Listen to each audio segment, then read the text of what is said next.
Equation का form लेती है। अब उस फैक्टराइजेशन के जीरो फाइंड कर, हम नहीं है फैक्टराइजेशन करना है तो बहुत वेज होते हैं ना। अब पहली बार आप इन दोनों को मल्टीप्लाई कीजिए, कैंसिल आउट होगा। ये क्वेश्चन करते हैं, क्या क्वेश्चन है पॉलिनॉमियल। जब कुछ कंडीशंस देगा वो आप फिर उसको किसी भी क्वेश्चन में कि मुझे जीरोस फाइंड है, बाद में करनी हो सकते हैं रूट में फ्रैक्शन, तो ऐसे दिखाते हैं क्या इसको मैं कुछ लिख सकता हूँ, उसको जीरो रख दीजिए तो जीरो ऑफ पॉलिनॉमियल खुद ही फैक्टर। सेकंड वाले में ये लेंगे मोर जीरोस अल्फा एक क्वाड्रेटिक पॉलिनॉमियल कैसे दोबारा। हेलो क्लास 10, तो आज है आपके चैप्टर पॉलिनॉमियल्स का लेक्चर नंबर 3 और लेक्चर 3 में हम कवर करेंगे एक्सरसाइज 2.2 में यूज होने वाले सभी मेजर कॉन्सेप्ट और साथ में हमने डाले आपके लिए कुछ प्रीवियस ईयर क्वेश्चंस। चलिए पहले तो देख लेते हैं आपके कौन से वो मेजर कॉन्सेप्ट हैं जो हमें आज के लेक्चर में कवर करने हैं। Concept 1, finding zeros of a quadratic polynomial. तो एक क्वाड्रेटिक पॉलिनॉमियल के जीरोस फाइंड करने, इससे जो पहले के लेक्चर्स हैं उसमें हमने जीरोस का मीनिंग सीखा है, जीरोस फाइंड करना भी सीखा है। जीरोस का मीनिंग सीखा है, जीरोस फाइंड करना भी सीखा है, बट इसमें स्पेशली क्वाड्रेटिक पॉलिनॉमियल पे वर्क करेंगे। और उसी क्वाड्रेटिक पॉलिनॉमियल में जीरोस में एंड कोफिशिएंट्स में ax square plus bx plus c जो abc कोफिशिएंट होते हैं उनमें, और जो हम जीरोस फाइंड करना यहाँ सीखेंगे उनमें एक रिलेशन बनता है, उसका डेरिवेशन भी देखेंगे और उसके बेस पे क्वेश्चंस भी देखेंगे, दैट रिलेशन भी याद रखेंगे। एंड फाइनली हम लेक्चर एंड करेंगे इस टॉपिक के साथ फॉर्मिंग अ क्वाड्रेटिक पॉलिनॉमियल। तीनों पे डायरेक्टली क्वेश्चंस आते हैं। फॉर्मिंग अ क्वाड्रेटिक पॉलिनॉमियल, आप एक क्वाड्रेटिक पॉलिनॉमियल कैसे बनाएंगे जब आपको डेटा गिवन होगा। डेटा कैसे गिवन होगा, कई बार जीरोस देंगे, कई बार सम एंड प्रोडक्ट ऑफ जीरोस देंगे, जो हमें यहाँ पर सीखना है। तो तीनों बिल्कुल फ्लो में चलेंगे। स्टार्ट करते हैं टॉपिक नंबर 1 से। Topic 1 that is finding zeros of a quadratic polynomial.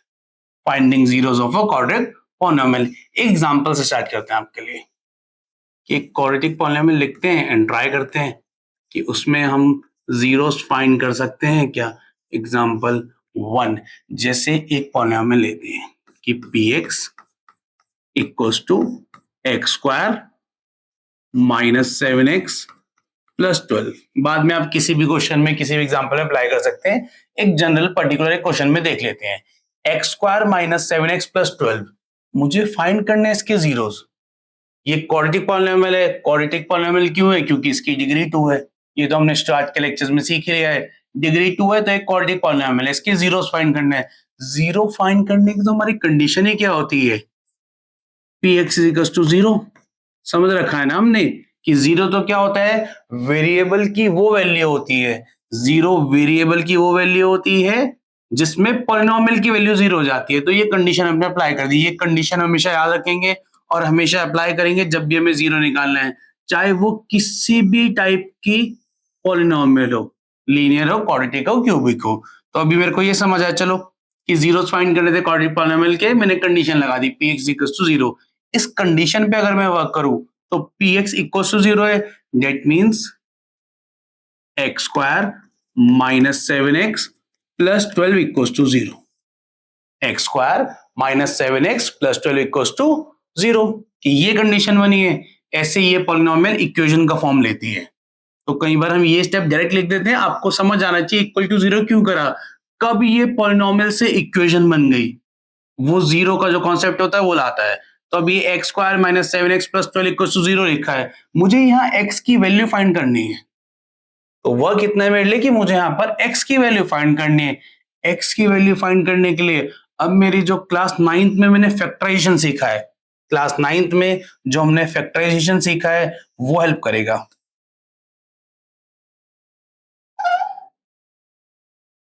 तो आपने जो क्लास 9 में फैक्टराइजेशन सीखा है वो इसमें हेल्प करेगा। कैसे कि मुझे इसे फैक्टराइज करना है।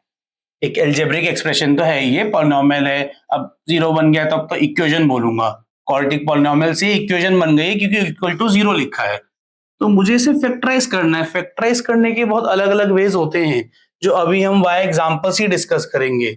बट ये पर्टिकुलर कैसा है, क्या ये कॉमन लेके फैक्टराइज हो रहा है, तीनों में कुछ कॉमन नहीं आ रहा है, कुछ पर्टिकुलर आइडेंटिटी दिख रही है मेरे को, नहीं ये तो स्क्वायर लिखा है 12 तो किसी का स्क्वायर नहीं है, डायरेक्टली बन तो सकता है, आगे क्वेश्चन में देखेंगे तो वो भी नहीं मिल रहा है 3 term ax square plus bx plus c में। तो इसमें मैं क्या अप्लाई कर सकता हूँ, मिडल टर्म स्प्लिटिंग।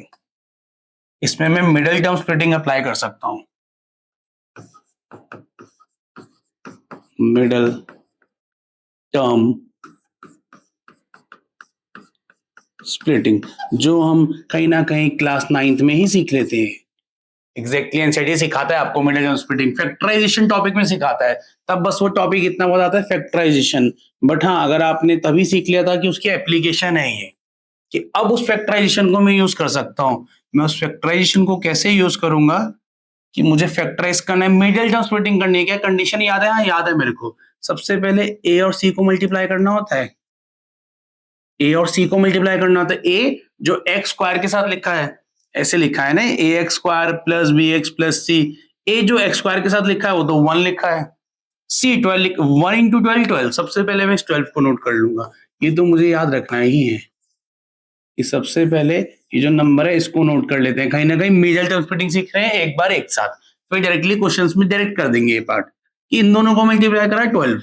अब मुझे मिडल टर्म, ये जो ठीक बीच वाली टर्म है, जो बी एक्स वाली टर्म होती है, उसको स्प्लिट करना है। तो जो बीच वाली टर्म है उसको स्प्लिट करना है, मतलब 7x को स्प्लिट करना है मुझे। तो 7x को स्प्लिट कर सकता हूं मैं, मेरे पास वेज है।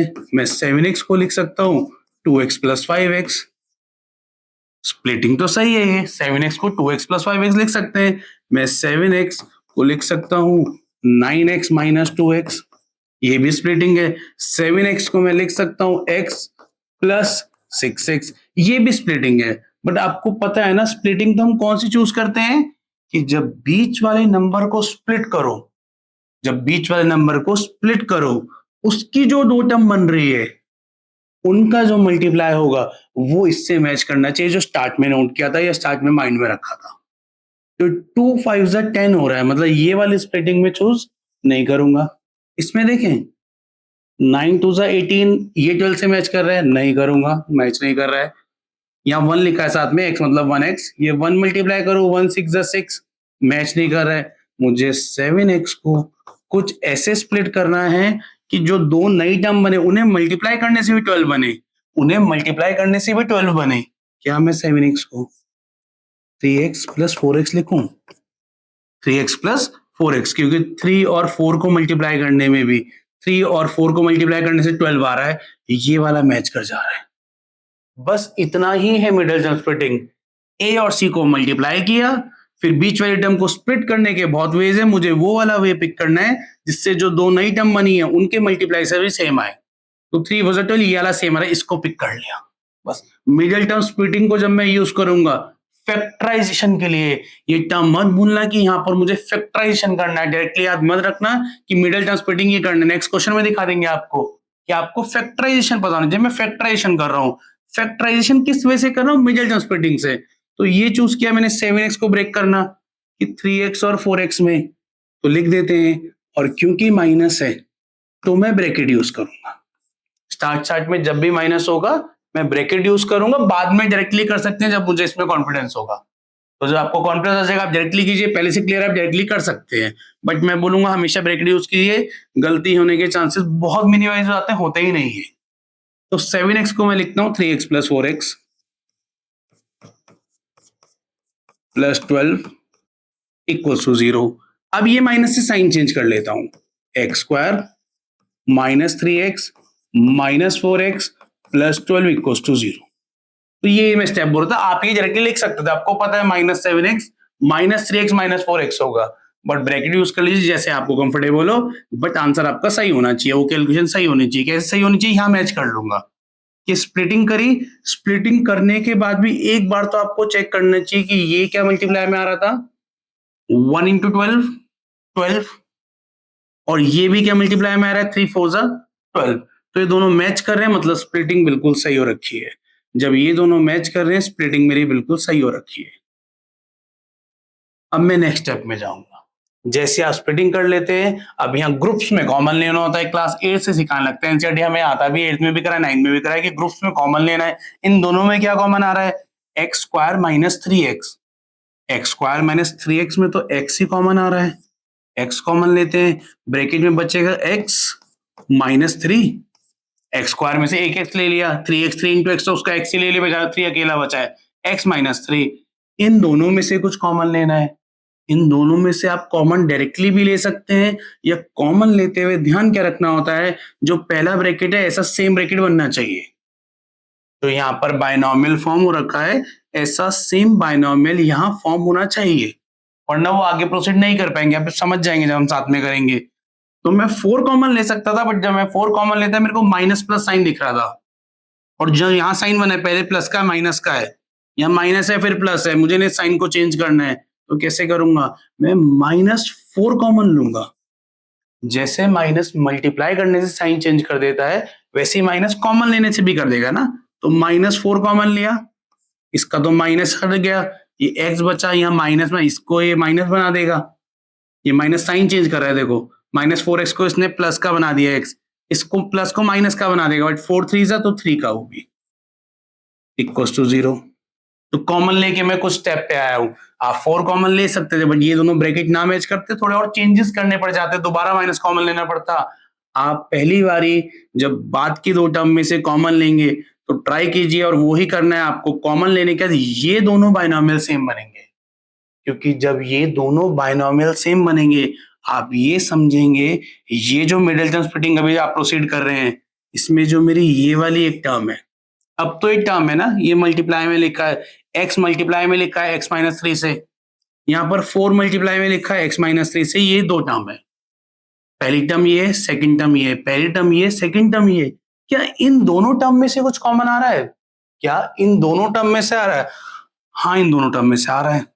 x-3 इसमें भी लिखा है, x-3 इसमें, और क्योंकि मल्टीप्लाई में ना, इसका मतलब क्या, x into x-3, 4 into x-3, दोनों में से x-3 कॉमन आ जा रहा है, और जब कॉमन आ रहा है तो हम उसको कॉमन लेंगे। ये मैंने कॉमन लिया x-3, कि x-3 कॉमन लिया। जब x-3 कॉमन लिया, फर्स्ट टर्म में से x-3 आ गया, बच गया x, ब्रैकेट लगाऊंगा कि कॉमन लिया है।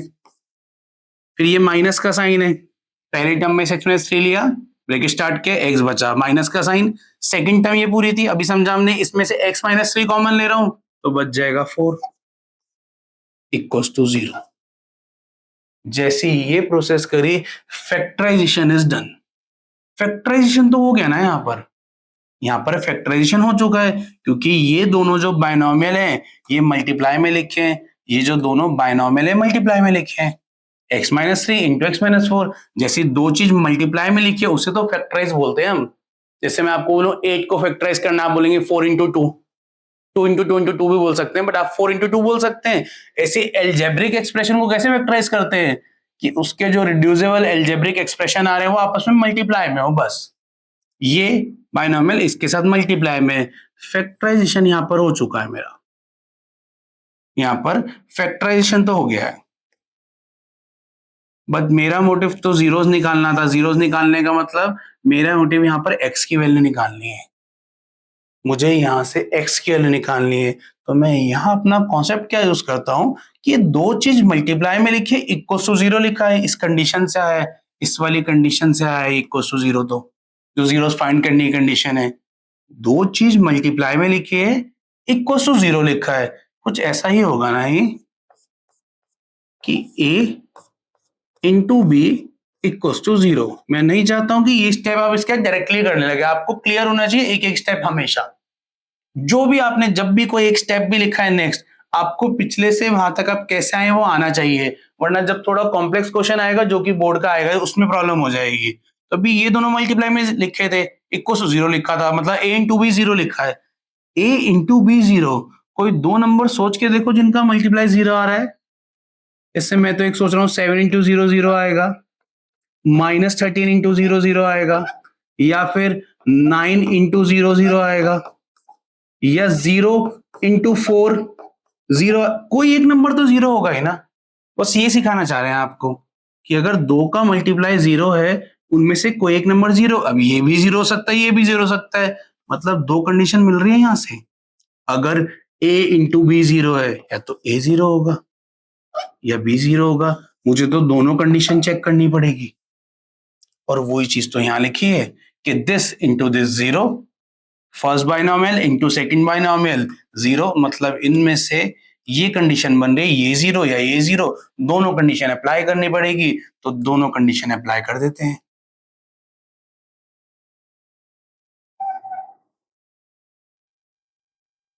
x minus three equal to zero, हो सकता है कि x minus three equal to zero हो, और अगर x माइनस थ्री जीरो है, x की वैल्यू आ रही है थ्री। अब मेरी x की वैल्यू आ रही है थ्री, और अगर x माइनस फोर जीरो हो, अगर x माइनस फोर जीरो हो तो x की वैल्यू आ रही है फोर।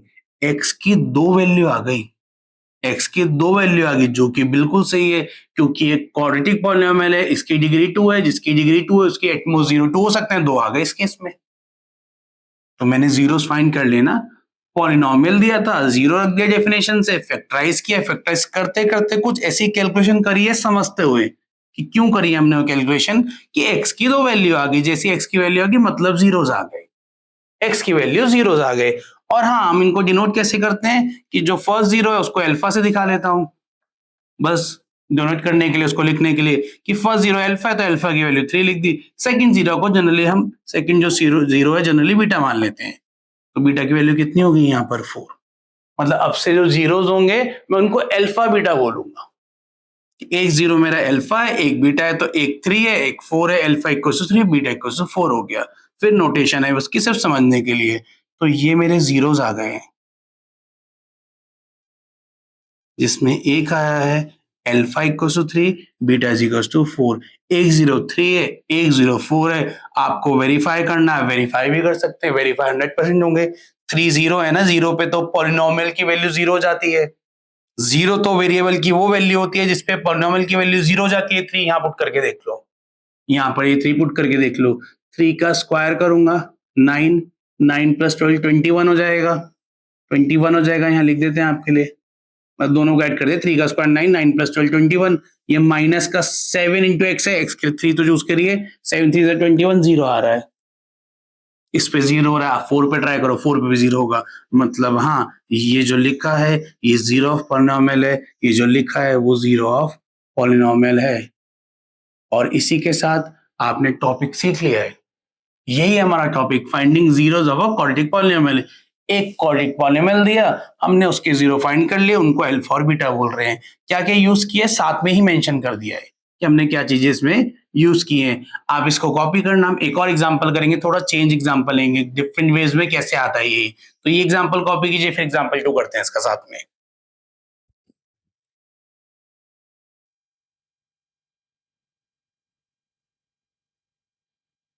चलिए एक और एग्जांपल लेते हैं किस चीज का, कि जीरोस फाइंड करेंगे क्वाड्रेटिक पॉलिनोमियल का, जीरोस फाइंड करेंगे क्वाड्रेटिक पॉलिनोमियल का। एक और एग्जांपल लेते हैं फिर हम, एग्जांपल सेकंड, एग्जांपल सेकंड, मुझे एक पॉलिनोमियल के जीरो फाइंड करने हैं। पॉलिनोमियल थोड़ा सा डिफरेंटली लेते हैं जिससे आपको हर टाइप से जीरो फाइंड करना आ जाए। Suppose three x square, three x square plus nine x, three x square plus nine x, क्या ये क्वाड्रेटिक पॉलिनोमियल है? हाँ, क्योंकि इसकी डिग्री कितनी है? टू। वेरिएबल की हाईएस्ट पावर, तो वेरिएबल की हाईएस्ट पावर तो टू ही है, ये क्वाड्रेटिक पॉलिनोमियल, बस इसमें सी वाली टर्म नहीं है, इसमें थर्ड टर्म नहीं है, तो मुझे इसके जीरोस फाइंड करने हैं। जैसे ही जीरो फाइंड करने हैं, मुझे बेसिक कंडीशन तो पता ही होनी चाहिए कि जीरो फाइंड करने हैं ना, P X equals to zero, क्योंकि जीरो एक्स की वो वैल्यू जिसपे पॉलिनोमियल जीरो हो गया, तो ये कंडीशन स्टार्ट कर दूंगा कि P X equals to zero रख देता हूं, कि पी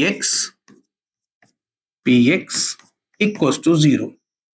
जैसे यहां बन रहा है तो मेरे को दिख गए, अभी एक इक्वेशन बन गई, इक्वेशन सॉल्व करना हमें आता है। किसी भी तरह x की वैल्यू निकालनी है।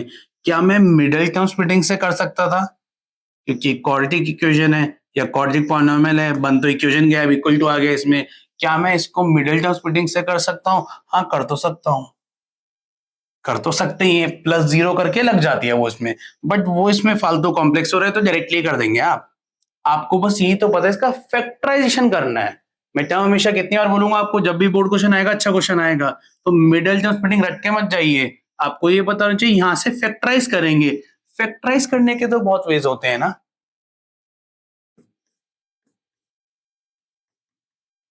कि मुझे यहाँ पर हमेशा फैक्टराइज करना है, तो फैक्टराइज करने के डिफरेंट वेज होते हैं। जैसे एक वे अभी हमने पिछले क्वेश्चन में किया है, एक वे पिछले क्वेश्चन में किया है, कौन सा? मिडिल टर्म स्प्लिटिंग वाला, कि मिडिल टर्म स्प्लिटिंग तो अभी किया है हमने, वो एक फैक्टराइज करने का वे होता है। फैक्टराइज करने का और कोई वे याद है आपको? कोई बिल्कुल सिंपल सा वे जो स्टार्ट में वही करते हैं और बाद में उसी को मिस कर देते हैं। By taking common, by taking common, सिर्फ कॉमन लेने से फैक्टराइज हो जाता है। इन दो टर्म में कॉमन आ रहा था, क्या कॉमन आ रहा है? 3x। अभी साथ में सीखते हैं कैसे हो जा रहा है फैक्टराइज, कि 3x कॉमन लिया है। 3x जैसी कॉमन दोनों टर्म में है ना, क्योंकि 3x कॉमन लिया फर्स्ट टर्म में से, वो तो 3x स्क्वायर लिखा, 3 तो बाहर आ गया, x स्क्वायर का एक x आ गया, एक x बच जाएगा। कॉमन एनफ कॉस हमें आता है, तो 3x स्क्वायर में से 3x कॉमन लिया, x बचा प्लस x तो आ ही गया, 3 3 जाना ही प्लस 3 बचा इक्वल टू 0। कोई बोलेगा ये फैक्टराइज नहीं हुआ, हो गया फैक्टराइज, क्योंकि ये दो टर्म नहीं देख पा रहे हैं, ये आप मल्टीप्लाई में लिखी हैं। आप ये दो टर्म तो देख पा रहे होंगे, ये जो 3x है ये x प्लस, क्योंकि ये ब्रैकेट में बंद रहे हैं यहाँ पर, तो ये दोनों ऐसे मल्टीप्लाई में डिस्ट्रीब्यूटिव प्रॉपर्टी वाले फॉर्म में है कि 3x into this equal to 0। अभी तो मुझे यहाँ देखना था, मेरे के दो एल्जेब्रिक एक्सप्रेशन ऐसे मल्टीप्लाई में लिखे हैं। अगर दो एल्जेब्रिक एक्सप्रेशन मल्टीप्लाई में लिखे हैं, वही तो फैक्टराइजेशन होता है। एक एल्जेब्रिक एक्सप्रेशन का, एक पॉलिनोमियल का, एक इक्वेशन का, जैसे ही आप समझे, तो ये फैक्टराइज हो गया है इतने सिंपल वे में। तो ऐसा नहीं है कि सिंपल भूल जाओगे, बोर्ड ने इस टाइप के क्वेश्चन पूछे, एनसीईआरटी के एक्सरसाइज में सेम क्वेश्चन इसी टाइप का क्वेश्चन है, तो हाँ ये इंपॉर्टेंट है हमारे लिए। तो बस कॉमन लेने से फैक्टराइज हो गया। जैसे फैक्टराइज होता है तो मेरे को पता चल जाता है अब x आने वाला है, अब x की वैल्यू कभी भी आने वाली है। कैसे? कि पहले तो मुझे ये याद रखना है, फैक्टराइज एक तो मिडिल टर्म स्प्लिटिंग से हो सकता है, बाय टेकिंग कॉमन। एक और वे, एक से ज्यादा वे होते हैं, एक और वे है, अभी समझेंगे साथ में कि एक और वे है अभी, बट पहले यहीं आ जाते हैं अपने क्वेश्चन पे। कॉमन वाले को कंप्लीट कर लेते हैं। जैसे हमने मिडिल टर्म स्प्लिटिंग वाले को कंप्लीट करा, उसके जीरोस निकाले अल्फा एंड बीटा, कॉमन वाले को भी कंप्लीट कर लेते हैं। कॉमन लेते ही ये दो अलजेब्रिक एक्सप्रेशन बन चुके हैं, एक मोनोमियल बना है, एक बायनोमियल बना है, जिनका मल्टीप्लिकेशन 0 लिखा है। ये तो कुछ ऐसा ही लिखा है, अभी तो समझा हमने पिछले एग्जांपल पे, a into B is equal to 0, a into B equal to 0, या तो ये 0 या 0, तो कंडीशन तो दोनों में अप्लाई करनी पड़ेगी मेरे को, कंडीशन तो दोनों में अप्लाई करनी पड़ेगी।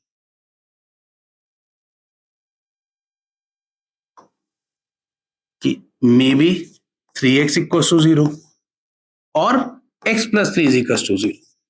तो ये एक बार इसको 0 एक बार 0 क्यों रखते हैं, ये भी पता होना चाहिए। a into B is equal to 0, या तो a 0 है b 0, तभी तो उनका प्रोडक्ट 0 आएगा। तो भाई 3x इक्वल टू 0 या x plus 3 equal to 0, 3x equal to 0, मुझे तो x की वैल्यू चाहिए, 3x की नहीं चाहिए। 3 या मल्टीप्लाई में वहां भेज दिया डिवाइड में, 0 by 3, 0 by 3, 0 by 3 is 0 only, 0 by anything is 0, 0 by anything is 0। x की वैल्यू आई है 0, यहां से x प्लस 3 इक्वल 0, तो x इक्वल टू ये प्लस 3 वहां जाके -3, 0 -3 -3, एक वैल्यू आई है मेरी -3। x की दो वैल्यू आ गई, क्वाड्रेटिक पॉलिनोमियल तो थी ना, बस डिफरेंट फॉर्म में थी, c0 था, क्वाड्रेटिक पॉलिनोमियल थी, दो वैल्यू आ गई। मेथड वही है कि कंडीशन अप्लाई करेंगे। मेथड आपका बिल्कुल सेम जा रहा है कि आपने कंडीशन अप्लाई करी, ये भी बहुत इंपॉर्टेंट है जो हम फर्स्ट लेक्चर से सीखा है, सेकंड में उसके एक्सरसाइज क्वेश्चंस भी किए हैं, बोर्ड क्वेश्चंस भी किए हमने, कि अगर 0 निकालना है तो px इक्वल टू 0 डेफिनेशन से आया है, फिर px इक्वल टू 0 रख दिया। यहाँ पर हमेशा फैक्टराइज करना होता है। फैक्टराइज क्यों कर रहे हैं अब हम समझ गए, इंटू बी वाली फॉर्म चाहिए होती है मेरे को। फैक्टराइज करने के वेज हैं कि मिडिल टर्म स्प्लिटिंग है, उससे कर सकते हैं आप, बाय टेकिंग कॉमन कर सकते हैं, या अभी स्पेस छोड़ रहा हूं, अभी फिल करेंगे उसको खुद समझ के। एक और मेथड है अभी मेरा मेजर, कि वो भी फिल, वैसे तो वो ये जो मेथड होता है मिडिल टर्म स्प्लिटिंग, वो भी यहीं से फ्लो करता है, बट हम इसको अलग नेम से जानते हैं, ऐसे ही पढ़ते हैं हमेशा, बट ये फ्लो यहीं से ही करता है, तो इसको भी फिल करेंगे साथ में।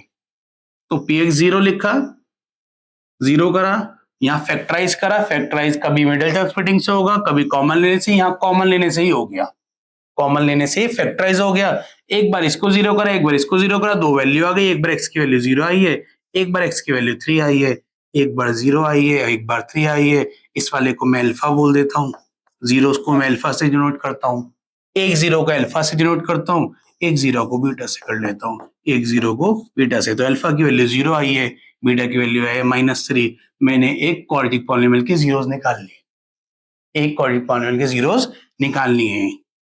बचा है ये कि वो थर्ड मेथड कौन सा है जो मुझे फैक्टराइज करने में हेल्प करता है, क्योंकि जब फैक्टराइज करना आएगा तभी मैं यहां तक पहुंचूंगा ना, तभी जीरोस निकालूंगा। तो डायरेक्टली लिख दें ये एग्जांपल के साथ। चलिए एग्जांपल के साथ करते हैं। अब ये वाला कॉपी करना, एक और एग्जांपल करना, फिर वापस आके इस बॉक्स को फिल करेंगे। वापस आके इस बॉक्स को फिल करेंगे। अभी पहले अब ये वाला नोट कर लीजिए।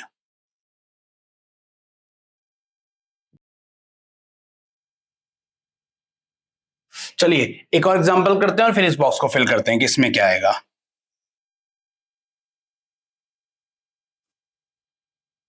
Example number 3। Example third. Example third. Again एक क्वाड्रेटिक पॉलिनोमियल है जिसके जीरोस निकालने हैं। मैं क्वाड्रेटिक पॉलिनोमियल का जो एग्जांपल है हर बार थोड़ा डिफरेंट ले रहा हूं, जिससे आपको हर टाइप के क्वेश्चन आ जाए। और ठीक अभी हमने आपके लिए एक प्रीवियस ईयर क्वेश्चन डाला है, बोर्ड क्वेश्चन, तो आप खुद से सॉल्व करेंगे। पहले आप खुद से सॉल्व करेंगे, फिर साथ में सॉल्व करेंगे, चेक करेंगे उसको। बट मैं चाहूंगा पहली बार में खुद उसका आंसर निकाल दीजिए, इसलिए हम हर टाइप का एग्जाम्पल देख रहे हैं।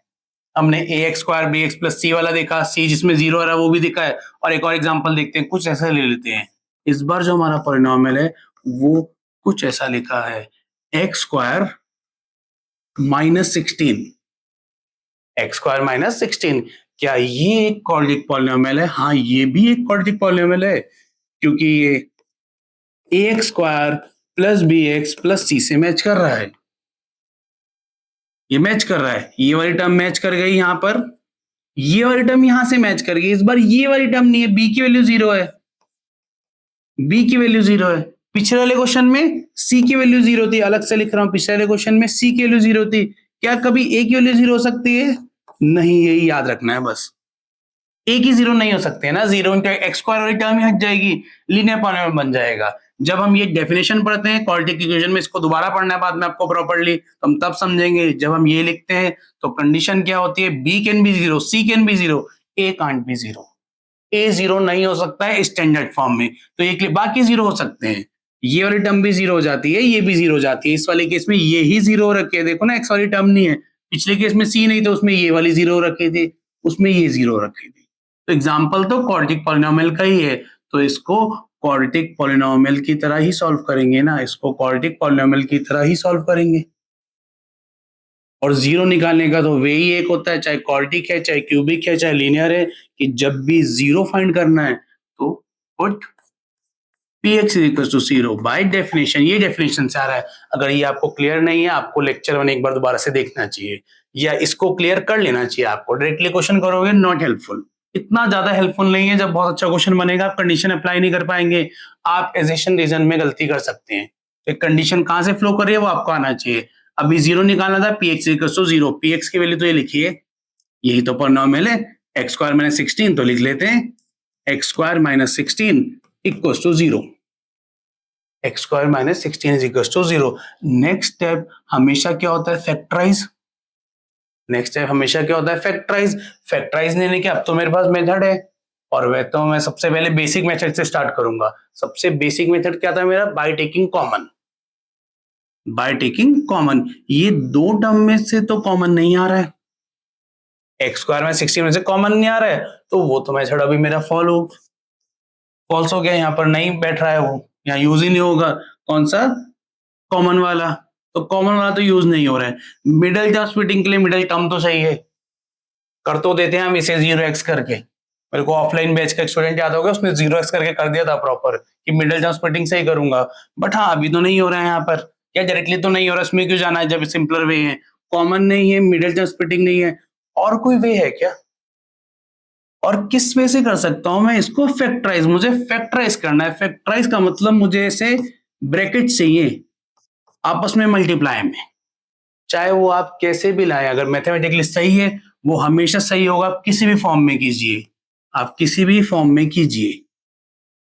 क्या आपको ये देखते ही कुछ ऐसा स्ट्राइक करा, ये जो 16 लिखा है इसको आपको 4 का स्क्वायर लिख लेना चाहिए, इसको आपको 4 का स्क्वायर लिख लेना चाहिए, क्योंकि जैसे आपने 4 का स्क्वायर लिखा है ये किसी एल्जेब्रिक आइडेंटिटी से मैच कर रहा है।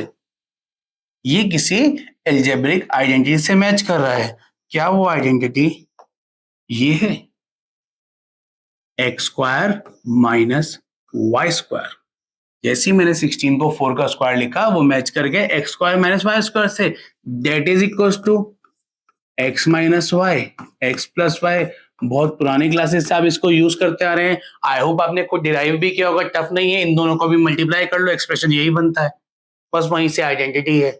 आप इन दोनों को मल्टीप्लाई कीजिए, कैंसिल आउट होगा, यही बनेगा। तो x square minus y square x minus y x plus y होता है। मैं इसको फैक्टराइज में बहुत ज्यादा यूज करता हूं। क्यों यूज करता हूं? ये एक्सप्रेशन ऐसे फॉर्म में लिखा है, ये नॉर्मल फॉर्म में लिखा है, क्या ये इसकी फैक्टराइज फॉर्म में नहीं है? दो चीज मल्टीप्लाई में लिखी है, दो ब्रैकेट दो बाइनोमियल मल्टीप्लाई में लिखे, मल्टीप्लाई में लिखने का मतलब ही तो फैक्टराइज होता है। ये इसकी फैक्टराइज फॉर्म है, इसलिए ये वाली आइडेंटिटी मैं बहुत यूज करता हूं जब भी मुझे फैक्टराइज फॉर्म में मिलती है। 9th में बहुत सारे क्वेश्चंस किए हैं हमने इस पे, और अगर ये लिखा ही है तो साथ में ये भी लिख दूं आपके लिए, x square plus 2xy plus y square. ऐसे रिवर्स में लिख रहा हूं आइडेंटिटी, आपको ही पता है क्यों, फैक्टराइज की फॉर्म में रिवर्स में यूज करता हूं। X square plus 2xy plus y square, this is equal to x plus y whole square. ये x plus y whole square का फॉर्मूला ही तो होता है। फॉर्मूला समझिए, आइडेंटिटी समझिए कि a square plus b square 2ab x square plus y square 2xy। इसको ऐसे रिवर्स में लिख दे। रिवर्स में हेल्प कैसे कर रहा है कि अगर मुझे कहीं पर भी ये एक्सप्रेशन मिल जाए x square plus 2xy plus y square, इसको ऐसा लिख सकता हूँ, स्क्वायर का मतलब वही चीज ऐसे 2 टाइम्स लिखिए कि x plus y x plus y, x plus y x plus y. इसको ऐसा दो ब्रैकेट मल्टीप्लाई हो गए, जैसे दो ब्रैकेट मल्टीप्लाई में हो गए, फैक्टराइज फॉर्म है, तो कहीं ये दिख जाए उसको ऐसा लिख दो फैक्टराइज हो गया, कहीं ये दिख जाए ऐसा लिख दो फैक्टराइज हो गया। कहीं पर आपको ये दिख जाए x square minus 2xy plus y square, आपको पता है इसका answer x minus y whole square होता है, x minus y whole square. और x minus y whole square का मतलब, होल स्क्वायर का मतलब वो चीज कितने टाइम्स लिखी है? 2 टाइम्स। वो चीज कितने टाइम्स लिखी है? 2 टाइम्स। ये भी इसकी फैक्टराइज फॉर्म होती है और ये भी यूज हो जाती है। ये भी इसकी फैक्टराइज फॉर्म है और इसको भी आप यूज कर लेते हैं। मतलब ये जो तीनों आइडेंटिटी लिखी है तो बहुत ज्यादा यूज होने वाली है मेरी। कभी भी फैक्टराइज करना और ऐसा कुछ दिख गया ये लिख दूंगा, कभी भी फैक्टराइज करना है और ऐसा कुछ दिख गया ये लिख दूंगा, कभी भी फैक्टराइज करना है और कुछ ऐसा दिखा x square minus 2xy plus y square ऐसा लिख दूंगा, सीधा मेरा जो क्वेश्चन है वो फैक्टराइज हो जाएगा। तो ये आइडेंटिटीज अब से मैं यूज कर लूंगा फैक्टराइज करने के लिए। तो जो अभी हम बात कर रहे थे, जो पिछले स्क्रीन में हमने लिखा था कि फैक्टराइज करने के अलग अलग वे थे, कि मिडिल टर्म स्प्लिटिंग था, बाय टेकिंग कॉमन था, क्या अब उसमें हम ये ऐड कर दें, बाय यूजिंग एल्जेब्रिक आइडेंटिटीज। तो ये आपके माइंड में हर समय होना चाहिए। जैसे कोई पॉलिनोमियल दिखा कि भाई इसमें कॉमन लेके हो जाएगा, सबसे पहले तो कॉमन लेना ट्राई करूंगा, इजी है। कॉमन के बाद ट्राई करूंगा अलजेब्रिक आइडेंटिटीज, उसके बाद ट्राई करना चाहिए मिडिल टर्म स्प्लिटिंग। और जो मैं आपको बोल रहा था ये यहीं से ही आता है, ये यहीं से आता है। कौन सी वाली आइडेंटिटी से सबसे ज्यादा मिस होने वाली और थोड़ा कम यूज होने वाली, एक्स प्लस ए एक्स प्लस बी वाली। क्लास 8 में पढ़ाते हैं, फिर थोड़ा छोड़ देते हैं अधिकतर स्टूडेंट इसको कि एक्स प्लस ए एक्स प्लस बी, उससे ज्यादा हम मल्टीप्लाई करना प्रेफर करते हैं। यहीं से ये मिडिल टर्म स्प्लिटिंग वाली टर्म आती है। बट अभी के लिए फैक्टराइज करने के लिए तीनों चीज याद रखूंगा कि कॉमन ले लूंगा, नहीं तो आइडेंटिटी यूज कर लूंगा, वरना मिडिल टर्म स्प्लिटिंग कर लूंगा। इन तीन से हमेशा फैक्टराइज हो जाएगा आपका। तो अभी जो क्वेश्चन था उस पर वापिस आए, जो आपने सीखा उसको एक बार डाइजेस्ट कर लो आराम से। अच्छा ये सब सीख लिया आपने, 3 वे सीखे, आइडेंटिटी सीखी, वापस क्वेश्चन पे ध्यान कि पॉलिनोमियल था, जीरो निकालने थे, इक्वल टू जीरो लिखा, इक्वल टू जीरो लिख दिया। इसको किसी भी तरह फैक्टराइज करना था, 16 4 का स्क्वायर की तरह दिखा। अब इसको फैक्टराइज करना है, इससे मैच हो रहा है भाई, ये एक्सप्रेशन इससे मैच हो रहा है, एक्स से तो एक्स मैच हो रहा है, वाई से कौन मैच हो रहा है? 4। अगर माइंड में माइनस है, नहीं माइनस से तो माइनस ही मैच हो गया ना, तो y से 4 मैच हो रहा है। तो x square minus y square को मैं हमेशा लिख सकता हूं x minus y x plus y equal to 0। तो बाय कंडीशन चल रहा है, तो x minus y x plus y, x minus y, बस y तो किससे मैच कर रखा है? 4 से। x minus 4, x plus y से मैच कर रखा है 4, x प्लस 4। जैसे इसको मैंने ये लिखा, जैसे इस वाले एक्सप्रेशन को मैंने ये लिखा, क्या ये फैक्टराइज हो गया? हाँ, ये फैक्टराइज हो गया, ये तो फैक्टराइज हो गया, और फैक्टराइज होते मेरा वर्क हो जाता है। दो चीज मल्टीप्लाई में 0 लिखी है, दो चीज मल्टीप्लाई में 0 लिखी है, तो डायरेक्टली जो हमारी कंडीशन होती है वो अप्लाई करेंगे कि फर्स्ट वन में भी 0, x माइनस 4 0 हो, तो x की वैल्यू कितनी हो जाएगी? 4। मतलब जो मेरा फर्स्ट 0 उसको मैं अल्फा से डिनोट करता हूँ, अल्फा इक्वल्स टू 4। या फिर ये सेकंड वाला 0 हो सकता था, x plus 4 is equals to 0, x equals to minus 4, x equals to minus 4, जिसको मैं बीटा से डिनोट करता हूँ जनरली -4, तो मेरी दो वैल्यू आ गई है। ये फर्स्ट 0 है, ये सेकंड 0 है। अगर आपको लगता है नहीं यार वेरीफाई करना है, वेरीफाई करके देख लो। अगर आपको कभी लग रहा है सही नहीं है, कभी भी लगेगा, हमेशा वेरीफाई करना। बट मैं तो आपको बोलूंगा जब भी टाइम है तब भी वेरीफाई करना। अगर आपके पास इनफ टाइम है एग्जाम टाइम में कि हाँ टाइम है, ये वाली टाइप्स कर लेनी चाहिए, ये वाले क्वेश्चन कर लेनी चाहिए वेरीफाई, क्योंकि इजिली हो जा रहे हैं ना। अल्फा की वैल्यू 4 है, मतलब 0 है, 0 मतलब इस पे पॉलिनोमियल की वैल्यू 0 आएगी। ये 4 यहां पुट करूंगा, 4 का स्क्वायर 16, 16 माइनस 16 0, वेरीफाइड। -4 ट्राई कर लो, -4 ट्राई कर लेता हूं। -4 की वैल्यू रखूंगा x में, -4 का स्क्वायर 16, 16 माइनस 16 0, दोनों वेरीफाई हो रहे हैं। हाँ भाई, ये तो जीरोस ऑफ क्वाड्रेटिक पॉलिनोमियल है, ये तो मेरे जीरोस ऑफ क्वाड्रेटिक पॉलिनोमियल है। तो ये दोनों इस क्वाड्रेटिक पॉलिनोमियल के जीरोस है, और साथ में हमने आइडेंटिटीज भी सीख ली है, याद रखेंगे आप, यूज होंगे आगे क्वेश्चंस में। इसको नोट कीजिएगा, फिर नेक्स्ट आगे चलते हैं।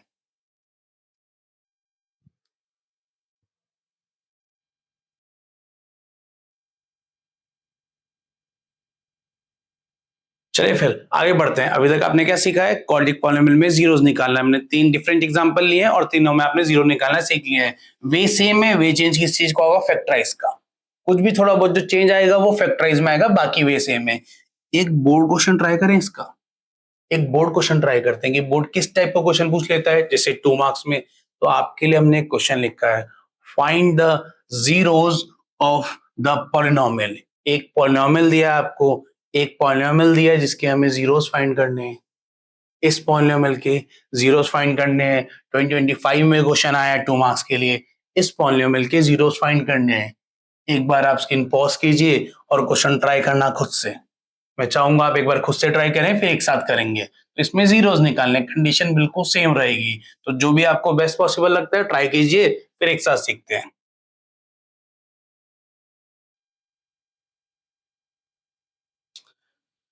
चलिए, आई होप आपने कर लिया होगा ट्राई। हमेशा पॉज करके ट्राई कर ला करो, बहुत ज्यादा टाइम तो वेस्ट नहीं करेंगे आपका। तो आप पॉज कीजिए, उसको सॉल्व कर लीजिए। अब देखना साथ में आपका आंसर मैच कर जा रहा है क्या। वैसे तो आप वेरीफाई भी कर सकते हैं इन क्वेश्चंस को, बस स्टिल वे देखना आपने इजी वे में किया है या इससे भी कुछ अच्छा किया है। तो देखते हैं। अभी मेरे को जीरोस निकालने हैं पॉलिनोमियल के, तो क्वेश्चन थोड़ा डिफरेंट है एग्जाम में, बोर्ड है क्वेश्चन है। जब भी बोर्ड क्वेश्चन होगा थोड़ा डिफरेंट तो होगा, तभी हम साथ साथ आपको बोर्ड क्वेश्चन प्रैक्टिस कराते रहेंगे स्टार्ट से ही। जब हम इंट्रोडक्शन करेंगे किसी टॉपिक का तब भी बोर्ड क्वेश्चन होंगे, एक्सरसाइज में भी ट्राई करेंगे अगर लास्ट में बोर्ड क्वेश्चन डाल सकते हैं, वरना पूरे पूरे लेक्चर्स लेंगे बोर्ड क्वेश्चंस के। तो बोर्ड क्वेश्चन किस तरह से कि आपके एमसीक्यूज वाले, केस बेस्ड क्वेश्चन सभी के लेंगे। बोर्ड क्वेश्चन बहुत नेसेसरी है, वही आपको बताएंगे एग्जाम कैसा आने वाला है। तो मुझे इसमें जीरोस निकालने हैं, इसमें घबराना नहीं है, क्वेश्चन बिल्कुल भी डिफरेंट हो जाए आप अपनी कंडीशन, अपने स्टेप फॉलो करते रहो। अगर आपने पूरा कॉन्सेप्ट सीखा है, जीरोस निकालने हैं, px इक्वल टू 0 करते हैं कि जब भी जीरोस निकालने होते हैं कंडीशन तो यही होता है px इक्वल टू 0। तो जो पॉलिनोमियल दिया उसको 0 रख देते हैं, x square plus 4/3x, x square plus 4/3x minus 4/3 equal to 0, equal to 0। ये फर्स्ट स्टेप तो होना ही चाहिए। क्वेश्चन चाहे मुझे अभी आगे आ रहा है नहीं आ रहा है, मैं अपना स्टेप वाइज बढ़ूंगा कि px इक्वल टू 0, वो लिख दिया। अब देखा बस फ्रैक्शन में है, क्वेश्चन तो सेम चल रहा है, मुझे पता है इसके बाद करना भी क्या है, फैक्टराइज करना है। करना भी क्या है मुझे इसके बाद, फैक्टराइज करना है कि क्वेश्चन में फैक्टराइज करना है। बस ये फ्रैक्शन में आ गया तो क्या मैं ऐसे करूंगा, a इंटू सी 4/3, फिर इस 4/3 को स्प्लिट करूंगा। कर तो सकते हैं, कर तो सकते हैं बट फ्रैक्शन में इतना कॉम्प्लेक्स क्यों बनाना मेरे को, मैं फ्रैक्शन ही हटाऊंगा ना इसका। फ्रैक्शन कैसे हटाऊंगा, ये दो फ्रैक्शन में नहीं है, पहले तो इसे भी फ्रैक्शन में लिखूंगा, अपॉन वन और यह एलसीएम ले लेता हूं कि 1 3 3 जिसका एलसीएम कितना आ गया 3, 1 3 जा 3, इसमें 3 मल्टीप्लाई किया 3x स्क्वायर प्लस 3 1 जा 3, इसमें तो कुछ मल्टीप्लाई नहीं होना है, 4x है 3 1 जा 3 मल्टीप्लाई नहीं होना है, -4 इक्वल्स टू 0। ये इक्वल टू 0 खुद से नहीं लिखा है, कंडीशन से आया है, इसी 0 को यूज कर लूंगा मैं यहाँ। इसे 0 को कैसे यूज किया, यहाँ एलसीएम लेके होल अपॉन 3 बना लिया। अगर स्टार्ट में था तो ये कुछ ऐसा था, इन दोनों के नीचे 3 था, तो अगर आपने कुछ ऐसे कि ये वहां मल्टीप्लाई हो सकते हैं, नहीं हो सकते हैं, बेसिक बिल्कुल क्लियर रखना है। अभी ये होल डिवाइड नहीं है, जो चीज होल डिवाइड नहीं है वो होल मल्टीप्लाई नहीं होगी, तो अभी ये 3 वहां नहीं जा सकते थे, अपॉन 1 लिखा, एलसीएम लिया और ये कैलकुलेशन कर ली। अब ये 3 होल डिवाइड है ना, जो चीज होल डिवाइड है वहां जाएगी होल मल्टीप्लाई में, 3 वहां मल्टीप्लाई में चला जाएगा। आई नो ये स्टेप आप डायरेक्टली भी कर लेते हैं, बट एक बार साथ में सीख लेते हैं, बोर्ड क्वेश्चन में तो हम भी आपसे डायरेक्टली करेंगे। जब आगे पूरे बोर्ड क्वेश्चन अटेम्प्ट करेंगे, एक ही लेक्चर में 20-30 क्वेश्चन सब एक साथ ही करेंगे, इसको डायरेक्ट करेंगे, बट फर्स्ट टाइम सीख लेते हैं कि अपॉन 3 आया, इस 3 को वहां मल्टीप्लाई में भेज दिया 0 इंटू 3, 0 इंटू 3 ऑफकोर्स 0, यही तो हमारा मोटिव था एलसीएम लेने का। तो जब भी ऐसे फ्रैक्शन में फंस रहा हूँ मैं एलसीएम लेके, मुझे पता है वहां 0 है, कुछ भी नंबर होता है यहाँ, 13 होता, 14 होता, 15 होता, 2 5 कुछ भी, एलसीएम लेके उसको वहां भेज देता, वहां मल्टीप्लाई होते तो वो 0 बन जाता, और यहाँ बचा क्या है 3x square plus 4x minus 4, 3x square plus 4x minus 4 equals to 0। तो जब भी फ्रैक्शन में क्वेश्चन आएगा, बोर्ड ने बहुत बार पूछा है, जब भी बोर्ड को ऐसा सिंपल क्वेश्चन पूछा होता है, एक सिंपल क्वेश्चन ही तो है ये, जब भी ऐसा डायरेक्ट बिल्कुल सिंपल क्वेश्चन पूछना है, वो थोड़ा सा पॉलिनोमियल को टफ बनाएगा, बहुत सिंपल फ्रैक्शन में दिया है, और आगे जाके हम एमसीक्यू क्वेश्चन देखेंगे, एमसीक्यू क्वेश्चन में बहुत बार ऐसे करता है।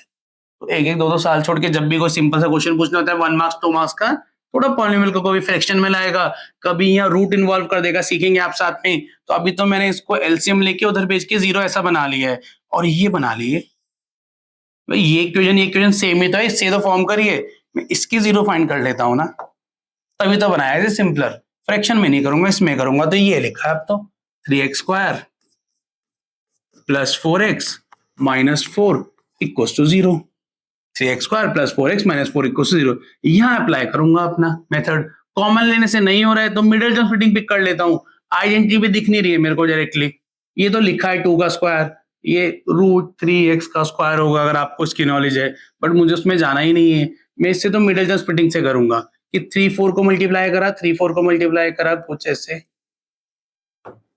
और ऐसे 3 4 से 12 हो रहा है, साइड में लिख लिया 12 हो रहा है, ये कितना हो रहा है 12 हो रहा है।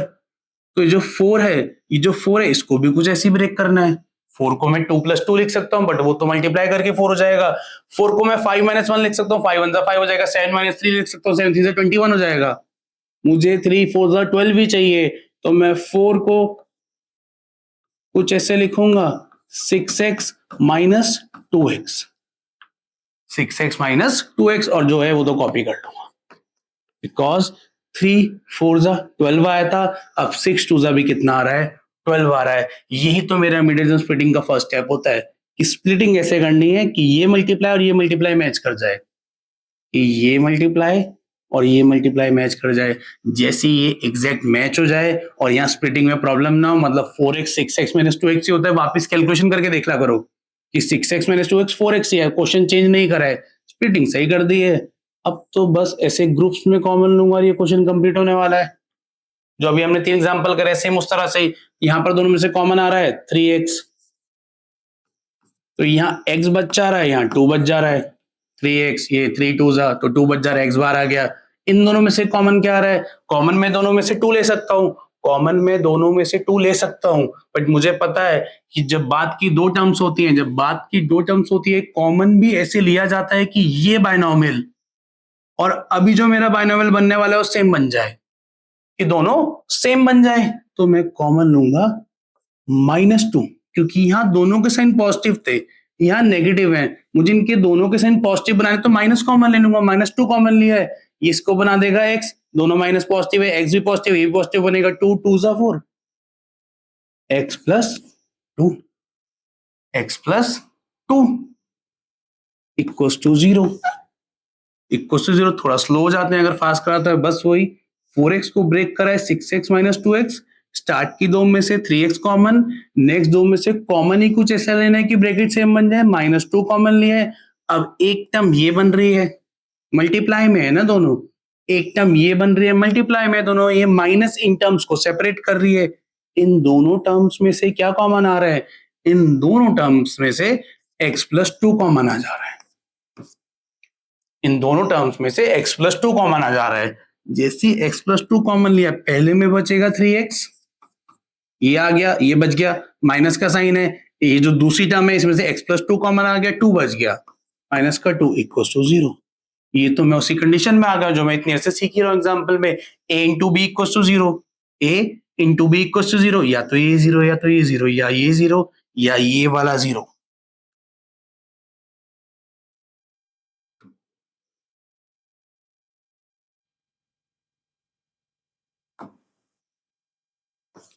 x+2 इक्वल्स टू 0, जिससे x की वैल्यू आएगी -2, 3x minus 2 equals to 0, 3x minus 2 equals to 0, 3x equals to 2, -2 वहां जाके +2, 3 मल्टीप्लाई में डिवाइड में जाएगा, x equals to 2/3, x equals to 2/3। Finally x की दो वैल्यू मेरी आ चुकी है, x की दो वैल्यू आ चुकी है, ये ही तो जीरोस है जो क्वेश्चन ने फाइंड करने के लिए कहा था, find the zeros of the polynomial, find the zeros of the polynomial, यही वो दोनों जीरो है जिसको जनरली मैं अल्फा से दिखा देता हूँ। ये इसका सिर्फ नोटेशन है, इस तरह से दिखाया जाता है कि अल्फा -2 और बीटा कितना हो गया मेरा 2/3, बीटा 2/3। अगर आपका आंसर बिल्कुल सही था, वेरी गुड। इनकेस कहीं भी कुछ गलती थी कोई बात नहीं, सीख रहे हैं अभी तो आप सीखते रहिए। नेक्स्ट क्वेश्चन करवाएंगे आपसे एक और, या पहले टॉपिक सीखेंगे फिर बाद में और क्वेश्चन लेंगे, एक तो टॉपिक सीखते हैं पहले, आप इसको कॉपी कर लीजिए और फिर एक नया टॉपिक सीखते हैं।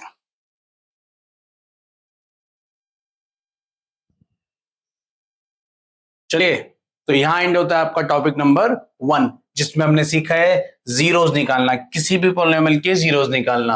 अब स्टार्ट करते हैं आपका टॉपिक नंबर 2, जो हमारा सेकंड मेजर कॉन्सेप्ट है, जिसमें हम कवर करेंगे relationship between zeros and the coefficients of a polynomial. बिल्कुल फ्रेश टॉपिक है, relationship between zeros and the coefficients of a polynomial. मतलब इस बार हमें जीरोस निकालने हैं, जो हमने जीरोस निकाले थे उन्हीं को यूज करना है, बट साथ में यूज करना है कोफिशिएंट्स ऑफ अ पॉलिनोमियल।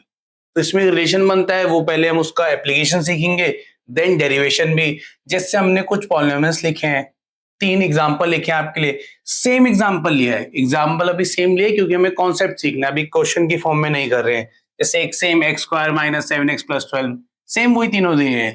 तो इसमें जीरोस और इनके कोफिशिएंट में रिलेशन देखना है, जीरोस और इनके कोफिशिएंट में, तो पहले इसके कोफिशिएंट ही लिख लेते हैं। अगर ये स्टैंडर्ड इक्वेशन जो आपकी क्वाड्रेटिक पॉलिनोमियल की standard equation ax² + bx + c से मैच करता है, तो मैं बोल सकता हूँ ना इस वाले में जो a की वैल्यू है, जो a की वैल्यू है वो हो जा रही है 1, क्योंकि x² के साथ जो लिखा है वो a है, और b की वैल्यू हो जाएगी, b की वैल्यू हो जाएगी -7 जो x के साथ लिखा है, और जो कांस्टेंट टर्म लास्ट में लिखी है वो c है आपकी, c की वैल्यू है 12, c की वैल्यू है 12। तो उसमें ये मुझे abc की वैल्यूज मिल गई है, ये इसमें abc की वैल्यूज मिल गई है, a1 b -7 c 12। तो ये तो है मेरे कोफिशिएंट्स ऑफ अ पॉलिनोमियल, जो गिवन पॉलिनोमियल है उसके कोफिशिएंट। साथ में मेरे को जीरोस देखने हैं, साथ में जीरोस देखने हैं, मतलब अल्फा बीटा की वैल्यू। अब तो हमने टॉपिक सीख लिया अल्फा बीटा की वैल्यू, तो अल्फा की वैल्यू यूज करेंगे और साथ में यूज करेंगे बीटा की वैल्यू। दोबारा कैलकुलेशन नहीं कर रहे, अभी कैलकुलेशन से बच रहे हैं, अभी हमने एग्जाम्पल किया है, ये एग्जाम्पल 1 में किया है पीछे, इसके जीरोस निकाले थे हमने, -4x -3x करके, तो 4 और 3 इसके जीरो आए थे, 4 और 3। आप कैलकुलेशन के लिए चाहे एक बार दोबारा कर सकते हैं, जब एग्जांपल में किया है। तो इसके जो दो जीरोस आए थे वो 4 और 3 थे, एक जीरो अल्फा एक बीटा है, तो मेरे पास जीरोस भी हैं, अब जीरोस भी हैं that are alpha and beta, 4 और वैल्यू 3। तो पहले तो जो आपका टॉपिक है वो इन दो चीजों की बात कर रहा है, कोफिशिएंट्स की और जीरोस की। कोफिशिएंट और जीरोस में रिलेशन होता है, कोफिशिएंट और जीरोस में एक रिलेशन होता है। रिलेशन किस तरह से होता है, वो कुछ इस तरह होता है। हमारा जो इसमें रिलेशन होता है वो जो जीरोस हैं उनके एक तो सम को यूज करता है, कैसे लिखूंगा, कुछ ऐसे लिखूंगा, sum of zeros, sum of zeros मतलब बात कर रहा है अल्फा प्लस बीटा की, sum of zeros alpha plus beta, sum of zeros alpha plus beta. इसकी कैलकुलेशन तो आप कर ही सकते हैं, इसकी कैलकुलेशन तो कर ही सकते हैं, जीरोस को ऐड करने के लिए तो बोल रहा है, जीरोस को ऐड करने के लिए बोल रहा है, जीरोस को ऐड कर लूंगा, अल्फा प्लस बीटा मतलब 4 प्लस 3, मतलब 4 प्लस 3, तो यहां से लिखा 4 plus 3 that is equal to 7। ये 4 प्लस 3 तो कितना आ जा रहा है, 7 आ जा रहा है। ये तो मैंने डायरेक्टली जीरोस को ऐड किया, ये डायरेक्टली जीरोस को ऐड किया है, बट जब मैं इसका कोफिशिएंट के साथ रिलेशन देखता हूं, अभी एक डायरेक्ट रिलेशन लिख रहा हूं, एक डायरेक्ट रिलेशन लिख रहा हूं कि माइनस बी बाय ए होता है, जो मेरा सम ऑफ जीरो, जैसे इसमें 4 प्लस 3 7 आया, चाहे यहां पर ऐसे लिख लेते हैं कि 4 प्लस 3 7, जब डायरेक्टली जीरो को ऐड किया है, अगर मैं इसके जो कोफिशिएंट है उनके साथ रिलेशन देखूं, तो ये जो सम ऑफ जीरोस होता है माइनस बी बाय होता है, माइनस बी बाय कैलकुलेशन कर लेता हूं, माइनस बी की वैल्यू में -7 से ये ए बी सी तो कोफिशिएंट्स को दिखाते हैं, बी की वैल्यू -7 है तो -7 लिखा, अपॉन ए की वैल्यू जो एक्स स्क्वायर के साथ लिखा है, ए की वैल्यू 1 है, माइनस माइनस प्लस, क्या ये भी मेरा 7 ही आ रहा है प्लस का, माइनस माइनस प्लस, तो मैंने सम ऑफ जीरोस डायरेक्टली किया, मैंने सम ऑफ जीरोस डायरेक्टली किया तब भी 7 आया, माइनस बी बाय ए करा है तब भी 7 आया, मतलब वेरीफाई हो रहा है कि ये वाला पार्ट डायरेक्टली सम कर दो वो माइनस बी बाई के इक्वल होता है, वो माइनस बी बाई के इक्वल होता है, मतलब मैं ऐसा कुछ याद रख सकता हूं ना कि alpha plus beta sum of zeros is equal to minus b by, ये माइनस बी बाई ए के इक्वल होता है, ये माइनस बी बाई ए के इक्वल होता है, डायरेक्ट रिलेशन यूज कर सकता हूं, बहुत सारे क्वेश्चन आते हैं। तो ये मेरा सम ऑफ जीरोस का कोफिशिएंट के साथ एक रिलेशन बना। एक रिलेशन और दिखाते हैं आपको, एक रिलेशन कुछ इस तरह से है, वो बात कर रहा है प्रोडक्ट ऑफ जीरोस की, वो बात करता है प्रोडक्ट ऑफ जीरोस की। जैसे आपने सम ऑफ जीरोस देखा, आप प्रोडक्ट ऑफ जीरोस भी देख सकते हैं, तो product of zeros means alpha beta, alpha into beta product of zeros, तो एक बार कैलकुलेशन कर लेता हूं, अल्फा इंटू बीटा जीरोस क्या थे 4 इंटू 3, तो 4 into 3 equals to 12, 4 into 3 equals to 12, ये तो प्रोडक्ट ऑफ जीरोस निकाला है वैल्यू यूज करके। प्रोडक्ट ऑफ जीरोस का जो कोफिशिएंट्स के साथ रिलेशन होता है that is c by a, मतलब sum of zeros minus b by product by zero c by, calculation करें, इसकी कैलकुलेशन करें, यहीं कर लेते हैं साइड में, इतना स्पेस बना लेंगे, सी बाय सी की वैल्यू 12, ए की value 1, 12 by 1 which is equal to 12 only, इधर लिख देता हूं अभी, कोई बात नहीं, नेक्स्ट टाइम स्पेस बना लेंगे, 12 बाय 1 इक्वल टू 12, तो ये भी मैच हो गई, दोनों वैल्यूज मैच हो जा रही है, ये दोनों वैल्यू मैच हो जा रही है ना, 12 और 12, ये वैल्यूज मैच हो जा रही है, मतलब प्रोडक्ट ऑफ जीरोस भी वेरीफाई हो रहा है, मतलब जैसे सम ऑफ जीरोस को मैं माइनस बी बाय ए लिख सकता हूं, ऐसे प्रोडक्ट ऑफ जीरोस को मैं लिख सकता हूं c by a, product of zeros को लिख सकता हूं सी बाय ए, ये मेरा रिलेशन होता है, यही मेरा सेकंड टॉपिक है, यही मेरा रिलेशन होता है, relation between zeros and the coefficients a b c and the coefficients of a polynomial, बस जो रिलेशन होता है वो हमेशा कैसे होता है, सम ऑफ जीरोस का एक रिलेशन मेरा होता है, सम ऑफ जीरोस का एक रिलेशन होता है सम ऑफ जीरोस का, और एक रिलेशन मेरा होता है प्रोडक्ट ऑफ जीरोस का, एक रिलेशन होता है हमारा प्रोडक्ट ऑफ जीरोस का। बस अभी मुझे डायरेक्टली ये याद रखना है, sum of zeros minus b by product of zeros c by, क्या डायरेक्टली ही याद करना है, मैं इसको डिराइव नहीं कर सकता एक्सप्रेशन को, हाँ कर सकता हूं, मैं इस रिलेशन को डिराइव भी कर सकता हूं, आज ही की क्लास में करेंगे लास्ट वाली स्लाइड में, पहले मैं आपको इसका एग्जांपल सिखा रहा हूं कि इसको अप्लाई कैसे करते हैं, एक दो एग्जांपल में देखेंगे, फिर एक और चीज सिखाएंगे आपको, फिर ये खुद ही डिराइव करेंगे, आप खुद ही डिराइव कर देंगे, लॉन्ग टाइम याद भी रहता है, और वो बड़ा सिंपल सा डेरिवेशन है, एक्सप्रेशन आ जाता है कि sum of zeros minus b by a and product of zero c by a आज ही क्लास में करेंगे, बट पहले सिर्फ एप्लीकेशन कर रहे हैं, पहले सिर्फ एप्लीकेशन कर रहे हैं कुछ ऐसे। जैसे आपने एक एग्जांपल देखा, आपने इसमें कोफिशिएंट्स देखे, जीरोस देखे, सम ऑफ जीरोस करा, डायरेक्टली सम कर लिया, एक बार कोफिशिएंट को यूज करके लिखा, प्रोडक्ट ऑफ जीरोस एक बार डायरेक्टली कर लिया, एक बार कोफिशिएंट हमेशा सेम आ रहा है तो वेरीफाई हो रहा है। इसमें भी ट्राई करें क्या? इसमें भी ट्राई करते हैं, इसको अभी रब कर लेते हैं, दोबारा लिखना ही ऑफिशियली नोट करेंगे, बट अभी के लिए मुझे इसमें ये चीज अप्लाई करनी थी कि पॉलिनोमियल लिखा है 3x square plus 9x, same ले रहा हूं जिसके हमने एग्जांपल्स करे हैं, सेम ले रहा हूं जिसके एग्जांपल्स किए थे, सेम इसलिए ले रहे हैं जिससे हम इसमें जीरोस वाला भी टाइम बचाए, जीरोस का डायरेक्ट रिलेशन देखें। पहले तो है कोफिशिएंट लिख लेता हूं, यहां पर जो a की वैल्यू है वो 3 है, एक्स स्क्वायर के साथ लिखा है, जो b की वैल्यू है वो 9 है, x के साथ लिखा है, जो c की वैल्यू है वो 0 है, जो c की वैल्यू है वो 0 है क्योंकि कांस्टेंट वाली टर्म ही नहीं है, कांस्टेंट वाली टर्म ही नहीं है हमारे पास, तो मैंने कोफिशिएंट्स नोट कर लिए।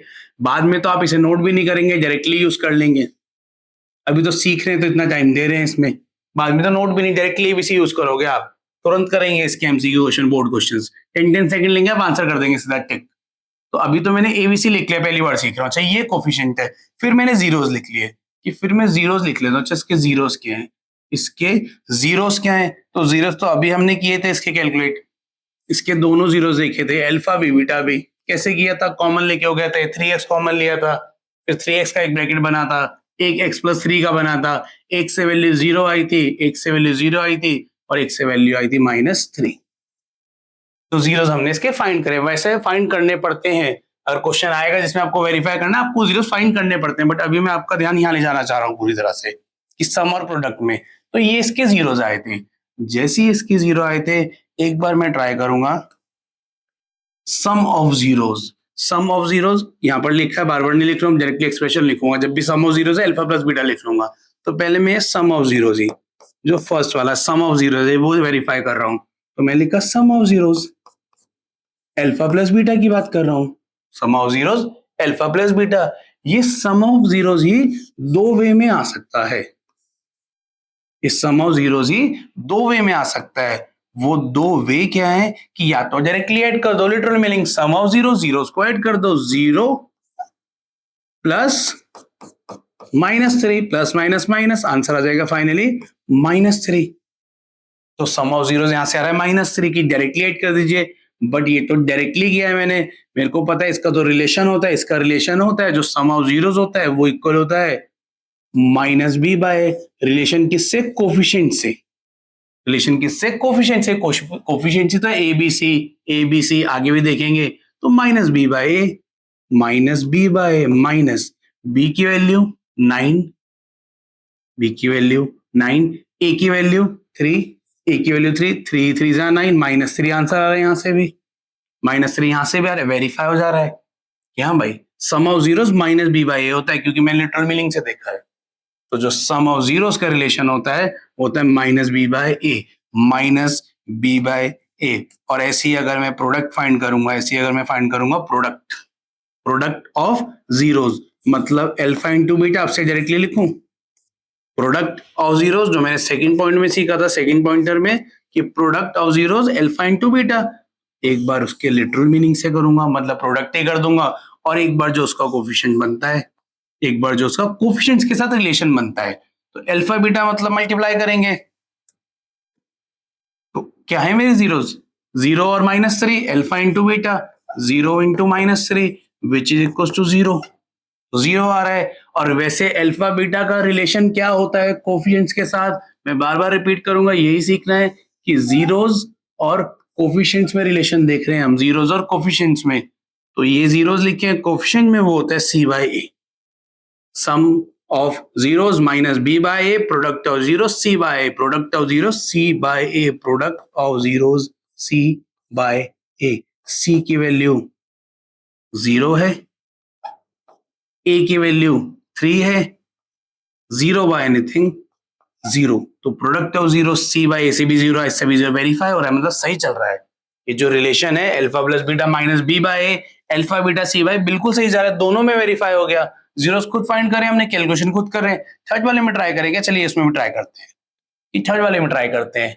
ये क्वेश्चन भी हमने आज ही क्लास में करा, एग्जाम्पल में करा है। इसको कैसे ब्रेक किया था, 4 का स्क्वायर लिखा है, then x minus 4 x plus 4, दो वैल्यू आई थी अल्फा की, अल्फा एंड बीटा की, मतलब दो जीरोस आए थे। एक वैल्यू अल्फा की आई थी 4 और दूसरा जो बीटा है, जो मेरा सेकंड जीरो है, उसकी वैल्यू आई थी -4, उसकी वैल्यू आई थी -4। और अगर मैं इस पॉलिनोमियल को देखता हूं, मैं इस पॉलिनोमियल को देखता हूं और मुझे इसमें एबीसी लिखना है, क्या आप a की वैल्यू 1 बता रहे हैं? तो बिल्कुल सही है आप। क्या आप b की वैल्यू -16 बता रहे हैं? तो गलत है आप।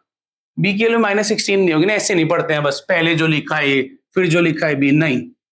a जो x स्क्वायर के साथ लिखा है, b जो x के साथ लिखा है, x वाली टर्म ही नहीं है यहाँ पर, मतलब वो कितना हो जाएगा 0। कुछ ऐसे लिख दूंगा ना साथ में 0 इंटू एक्स करके, ये कॉन्सेप्ट समझते हैं आप, 0 इंटू एक्स करके लिख सकता हूं मैं उसको, 0 इंटू एक्स करके लिख सकता हूं, फिर b के लिए 0 होगी, या डायरेक्टली भी समझ जाऊंगा, तो समझा हुआ मैंने, या मैं डायरेक्टली भी समझ जाऊंगा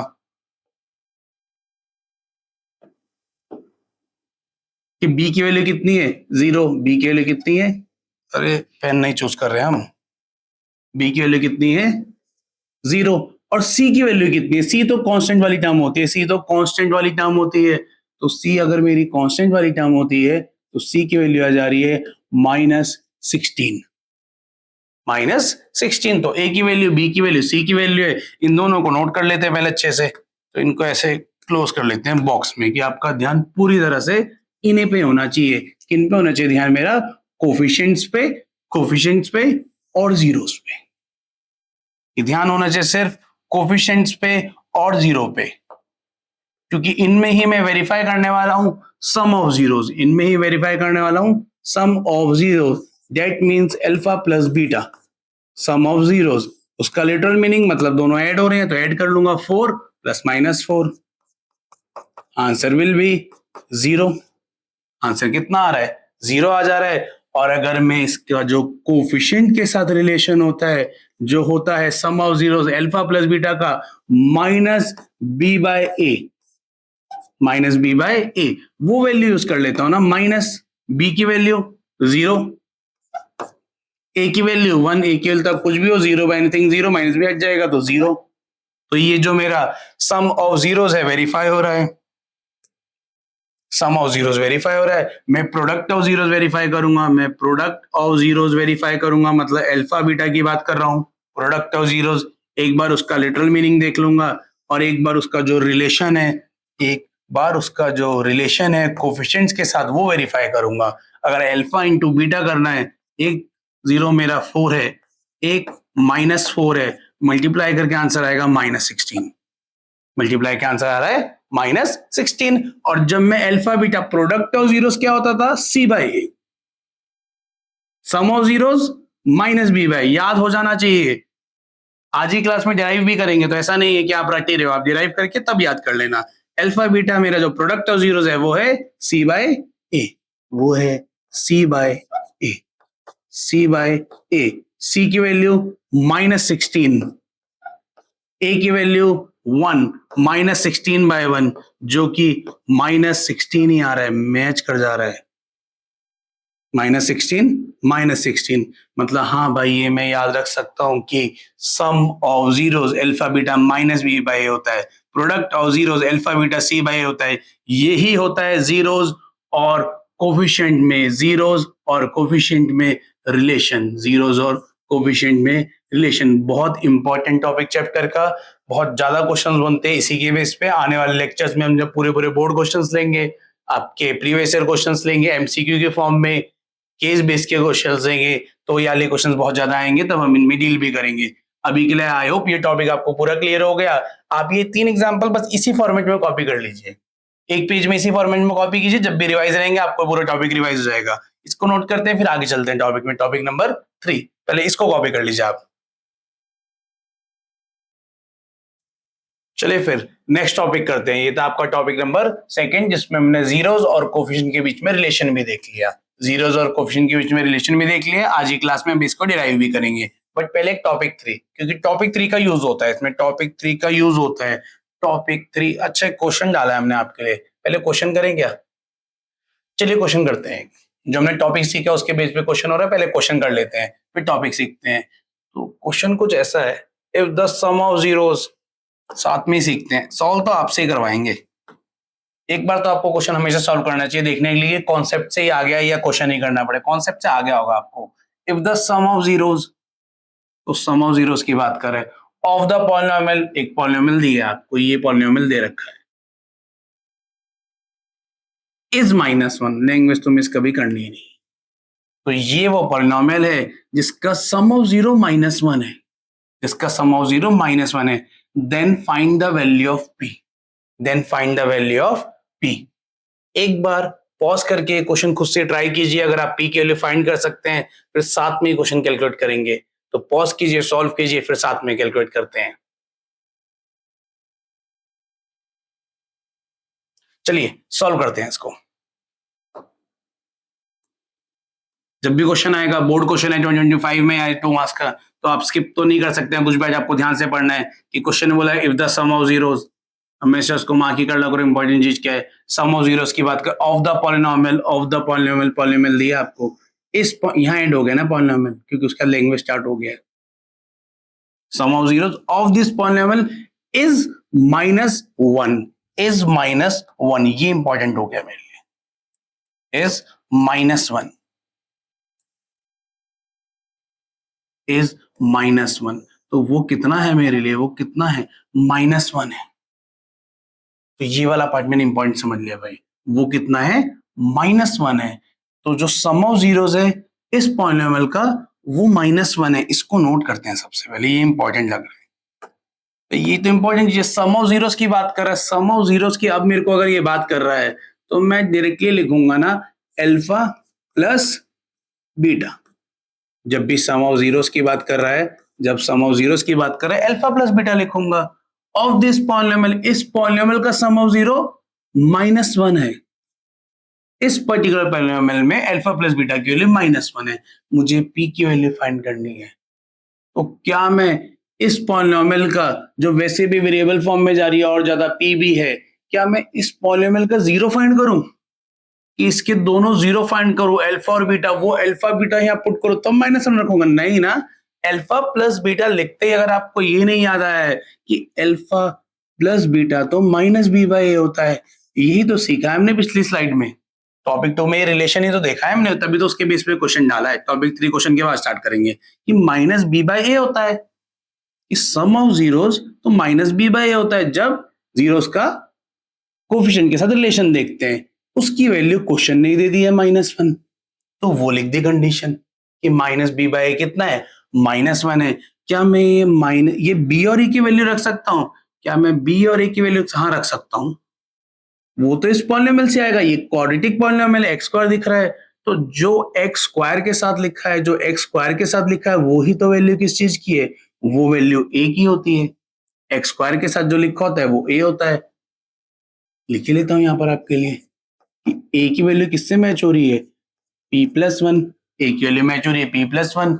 b की वैल्यू किससे मैच हो रही है, जो x के साथ लिखा है 2p+3, 2p+3। c की वैल्यू किससे मैच हो रही है, जो कांस्टेंट है, ये लास्ट में सारा जो लिखा है कांस्टेंट, थोड़ा सर्कल आ गया हमारा यहाँ पर, बट आप सोच सकते हैं पूरा क्वेश्चन देखा है आपने, 3p+4, तो 3p+4 ये c की वैल्यू हो गई। तो ये abc की वैल्यू तो है मेरे पास।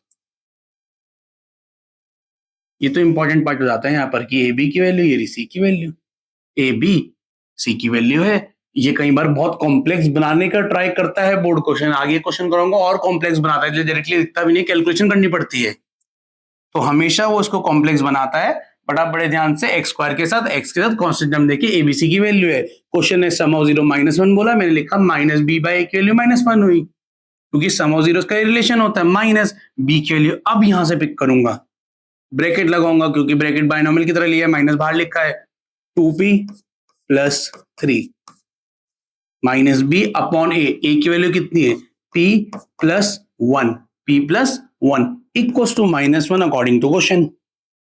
जैसे मैं यहां पर आ जाता हूं, जैसे मैं इस स्टेप पे आ जाता हूं, तो मेरे लिए अब ये इजी हो जाता है। अब तो मुझे खुश हो जाना चाहिए कि आंसर आने वाला है किसी भी वक्त, ये आंसर तो आने वाला है अब, क्योंकि मेन वक्त तो हो गया। अभी जो ये फॉर्म हुई है, जो ये इक्वेशन फॉर्म हुई है, जो आपकी इक्वेशन फॉर्म हुई है, क्या आपको दिख जा रहा है? ये लीनियर इक्वेशन, अब तो डिग्री 2 नहीं है ना, ये लीनियर इक्वेशन वन वेरिएबल है। ये लीनियर इक्वेशन वन वेरिएबल तो क्लास 6-7 से सॉल्व कर रहा हूं मैं, बस ये पी की वैल्यू निकालनी जैसे एक्स की वैल्यू निकालते हैं। तो कैलकुलेशन करता हूं, क्या करूं, ये p + 1 डिवाइड में मल्टीप्लाई में भेज देता हूं। वहां पर तो माइनस लिखा है, 2p + 3 लिखा है, ये पूरा वहां मल्टीप्लाई में भेज दिया। वहां भी ये माइनस था, उसके साथ मल्टीप्लाई होगा, माइनस p + 1। इसके बाद आपकी कैलकुलेशन है, आपने अपनी कैलकुलेशन कितनी स्ट्रॉन्ग कर रखी है, या किस वे से क्या आपकी अप्रोच होती है। अलग अलग अप्रोच हो सकती है, जैसे कोई माइनस को दोनों में मल्टीप्लाई कर सकता है कि -2p - 3 -p - 1, तब कैलकुलेशन करे। कोई ये बात समझ सकता है कि यहाँ पर ये माइनस कैंसिल आउट हो रहा है, क्योंकि दोनों मल्टीप्लाई में लिखा है, माइनस वहां जाके कैंसिल आउट हो रहा है, प्लस हो जाएगा, तो आप ऐसे कर सकते हैं। उसके बाद ये 2p + 3 हो जाएगा। बट आप जिस भी स्टेप से कीजिए आंसर सही आएगा, अगर आप कोई मिस्टेक ना कर रहे हैं। तो आप अगर किसी और वे में करते हैं करिए, और आप हमसे पूछ भी सकते हैं कि उसमें क्या मिस्टेक है, या वो चीज सही है कि गलत है। अभी ऐसा हो गया 2p + 3, मुझे p की वैल्यू चाहिए, लाइक टाइम एक साथ लाऊंगा, p को यहाँ भेजूंगा, उस p को बोलूंगा यहाँ आ जाओ अपने जैसे के साथ, लाइक टाइम के साथ -p, इस 3 को बोलूंगा तुम भी अपने जैसे के साथ जाओ, +3 है वहां जाके -3 हो जाओ, +3 वहां जाके -3, 2p - pp, 1 - 3 -2, plus minus minus sign of bigger 1, तो p की वैल्यू आ गई है, p की वैल्यू आ गई है -2। अगर आपका आंसर था -2, वेरी गुड, वरना कोई बात नहीं, सीखते रहिए। सीखने के लिए तो आप हमारे साथ हैं, सीखने के लिए तो आप हमारे साथ बने हैं, सीखते रहिए। बोर्ड में 2 मार्क्स में ऐसा क्वेश्चन आप कभी भी देख सकते हैं। तो एक क्वेश्चन किया हमने, कुछ भी आपको नोट करना है जल्दी से नोट कीजिए। नेक्स्ट टॉपिक स्टार्ट कर रहे हैं, चलिए नेक्स्ट टॉपिक करते हैं। अब आपको 7 टॉपिक आ भी जा रहे हैं। फर्स्ट टॉपिक में हमने क्या करा है, जीरोस फाइंड करना सीखा है। सेकंड टॉपिक में हमने जीरोस और कोफिशिएंट का रिलेशन सीखा है। थर्ड में पूरी की पूरी क्वाड्रेटिक पॉलिनोमियल आपसे ही बनवा देंगे। फॉर्मिंग अ क्वाड्रेटिक पॉलिनोमियल, आप एक क्वाड्रेटिक पॉलिनोमियल फॉर्म कर सकते हैं। कब फॉर्म करेंगे, जब कुछ कंडीशंस देगा वो आपको। ऐसा नहीं आपको सीधा बोल देगा फॉर्म करो, कुछ भी लिख दिया आपने, वो कुछ कंडीशंस देगा उसके अकॉर्डिंग, वो कुछ कंडीशन देगा उसके अकॉर्डिंग। काफी इंपॉर्टेंट कॉन्सेप्ट, काफी इंपॉर्टेंट कॉन्सेप्ट, और इसी से आपका पूरा चैप्टर भी खत्म होने लगेगा। जैसे आप ये समझ रहे हो, मेजर आपके सारे कॉन्सेप्ट हो जाएंगे। फिर आप बोर्ड क्वेश्चन जितने भी कीजिए सभी के आंसर बनेंगे। इनकेस नहीं बनेगा, हमें आपके साथ साथ में सॉल्व करेंगे। तो अभी मैं स्टार्ट कर रहा हूं इसको एक बेसिक सिंपल एग्जांपल से। एक सिंपल सा एग्जांपल लेते हैं आपके लिए। जैसे कोई भी पॉलिनोमियल आप पिक कर लीजिए कि px x² - 6x + 8, एक पॉलिनोमियल लिया, px जो है x² - 6x + 8। जैसे ही ये पॉलिनोमियल लिया, इसी के साथ में मैं इसका जनरल फॉर्म लिख दे रहा हूं। इसी के साथ में मैं इसकी जनरल फॉर्म लिख दे रहा हूं। जनरल फॉर्म क्या होती है क्वाड्रेटिक पॉलिनोमियल की, कि px ax² + bx + c। Example से जनरल फॉर्म कनेक्ट कर रहे हैं। कहीं ना कहीं ये चीजों को सीखने का बेस्ट फॉर्म होता है। बहुत लोग यहां से स्टार्ट करते हैं तो थोड़ा कॉम्प्लेक्स हो जाता है। आपको बेस्ट वे क्या होता है, एग्जाम्पल से सीखिए, और बट साथ साथ उस एग्जाम्पल को जनरल फॉर्म से कनेक्ट करते रहिए, जिससे आप सीखें एक एग्जाम्पल में, बट आप अप्लाई कर सकते हो फिर उसको किसी भी क्वेश्चन में, जब आपने उसको जनरल फॉर्म से रिलेट करना सीख लिया। तो मैं कुछ ऐसा ही कर रहा हूं, मैंने एक क्वाड्रेटिक पॉलिनोमियल लिखा, उसकी जनरल फॉर्म लिख ली। अब मैं यहां अप्लाई करूंगा और उसमें उसको देखता रहूंगा कैसे चेंज हो रहा है। ये क्वाड्रेटिक पॉलिनोमियल थी, इसके मुझे जीरोस फाइंड करने हैं, इसके मेरे को जीरोस फाइंड करने हैं। अगर मुझे इसके जीरोस फाइंड करने हैं तो मैं करूंगा इसकी मिडिल टर्म स्प्लिटिंग, बाद में इक्वल टू 0 कर दूंगा, पहले मिडिल टर्म स्प्लिटिंग कर लेता हूं। तो 1 × 8, 8, ये बीच वाला ब्रेक हो रहा है, हाँ ब्रेक हो जाएगा, दिख गया मेरे को 4 और 2, दिख गया 4 और 2, तो इसको लिखा -4x -2x + 8।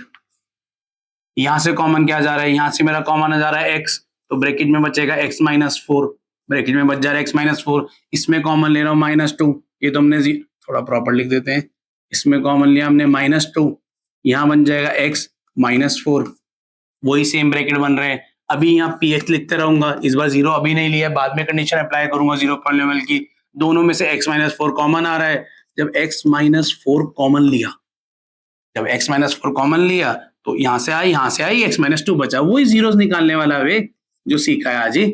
नेक्स्ट लेक्चर में एक्सरसाइज करनी है पूरी इसकी, नेक्स्ट लेक्चर में पूरी एक्सरसाइज है, इसी पे बेस्ड है, पूरे प्रैक्टिस करेंगे ये क्वेश्चन, जितने टाइप के हो सकते हैं, रूट में, फ्रैक्शन में, सब सॉल्व कर लेंगे।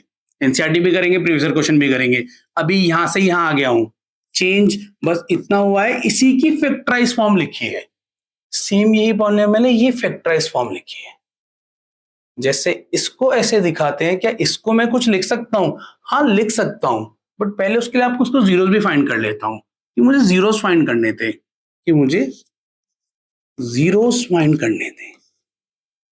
अगर मुझे जीरोस फाइंड करने होते हैं, क्या मैं यही स्टेप नहीं यूज करता हूं कि पॉलिनोमियल को ही जीरो रख दो, जो पॉलिनोमियल है उसको जीरो रख दीजिए, जो पॉलिनोमियल है उसको आप जीरो रख दीजिए। जैसे ही आप पॉलिनोमियल को जीरो रखेंगे, फिर जो x की वैल्यू आएंगी वही तो जीरो ऑफ पॉलिनोमियल होंगी, तो रख देते हैं। ये पॉलिनोमियल ऐसा लिखा हुआ है कुछ, तो चेंज करता हूं चलो आपके लिए, कि x माइनस 4 x माइनस 2, ये पॉलिनोमियल की जगह ये लिख दिया, खुद ही फैक्टराइज करा हमने, equals to zero, equals to zero. Next step तो पता ही है आपको, अब क्या करते हैं, कंडीशन के according a into b zero है, इन दोनों का मल्टीप्लाई जीरो हो रहा है, या तो ये जीरो या जीरो, दोनों की कंडीशन अप्लाई कर लूंगा, मैं दोनों की कंडीशन अप्लाई कर लूंगा, इसको जीरो रख लेता हूं,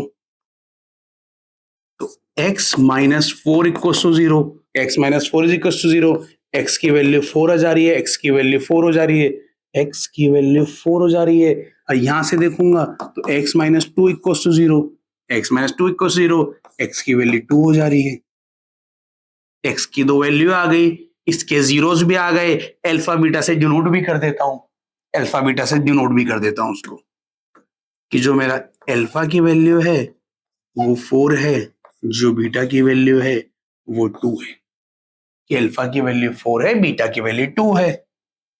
और जो मेन इंपॉर्टेंट चीज मैं देख रहा हूं वो भी मार्क कर लेता हूं, कि जो मेरा ये एग्जाम्पल था पॉलिनोमियल का, वो मैंने जनरल फॉर्म से प्रॉपर बना लेते हैं उसको, वो मैंने जनरल फॉर्म से ऐसे रिलेट कर लिया है कि ये और ये सेम चीज लिखी है, बस ये एग्जाम्पल में जनरल फॉर्म में। अब मेरा ध्यान किसी तरह मुझे यहां लाना है, मुझे यहां लाना है कि इसको मैं कैसे लिख सकता हूं जनरल फॉर्म में, इसको मैं जनरल फॉर्म में कैसे लिख सकता हूं, यहां लिखूंगा अभी आपके सामने, आप ही बताएंगे बल्कि, कि इसको मैं जनरल फॉर्म में कैसे लिख सकता हूं। ये एबीसी कैसे इन्वॉल्व करूं ये देखना था मेरे को।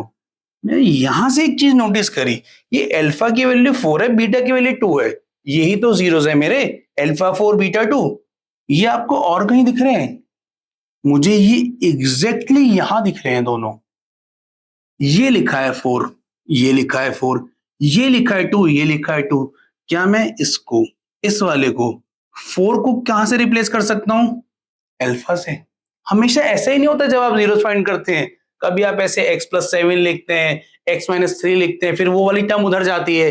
अभी जो हमारा सेकंड एग्जांपल था जिसमें हमने x कॉमन लिया था, ब्रैकेट में x प्लस 3 बचा था, तो वो x प्लस 3 था, वो 3 उधर जाके माइनस 3 हुआ, x वाला डायरेक्टली जीरो हो गया है। तो ये जो 4 लिखा है ये 4 अल्फा ही तो है, ये जो 2 लिखा है ये बीटा ही लिखा है। आप यहां से वैल्यू सॉल्व करना, अगर वैल्यू भी सही आएगी, दिखाई देते हैं ना आपको।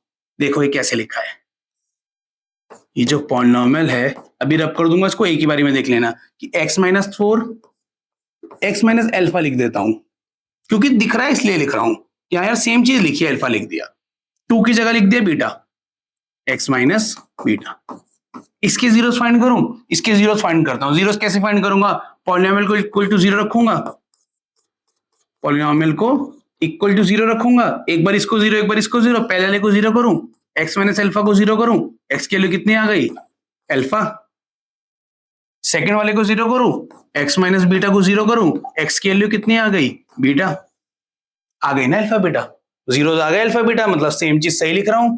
ये चीज सही में, ये जो यहाँ लिखा होता है जीरोस ही होते हैं, अल्फा बीटा ही होता है, ये अल्फा बीटा ही होता है, ये जो लिखा है ये अल्फा बीटा ही होता है। तो मैं इसको रिप्लेस कर सकता हूं।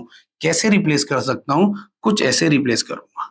पहले तो इसको हटाएंगे, ये बस आपको सिखाया, मैं ये नहीं चाह रहा हूं भी जो आप मेन चीज नोट करना चाह रहे हो उसमें ये इन्वॉल्व नहीं कर रहा हूं। सीख तो लिया ही आपने, रफली साइड में आप नोट भी कर सकते हैं।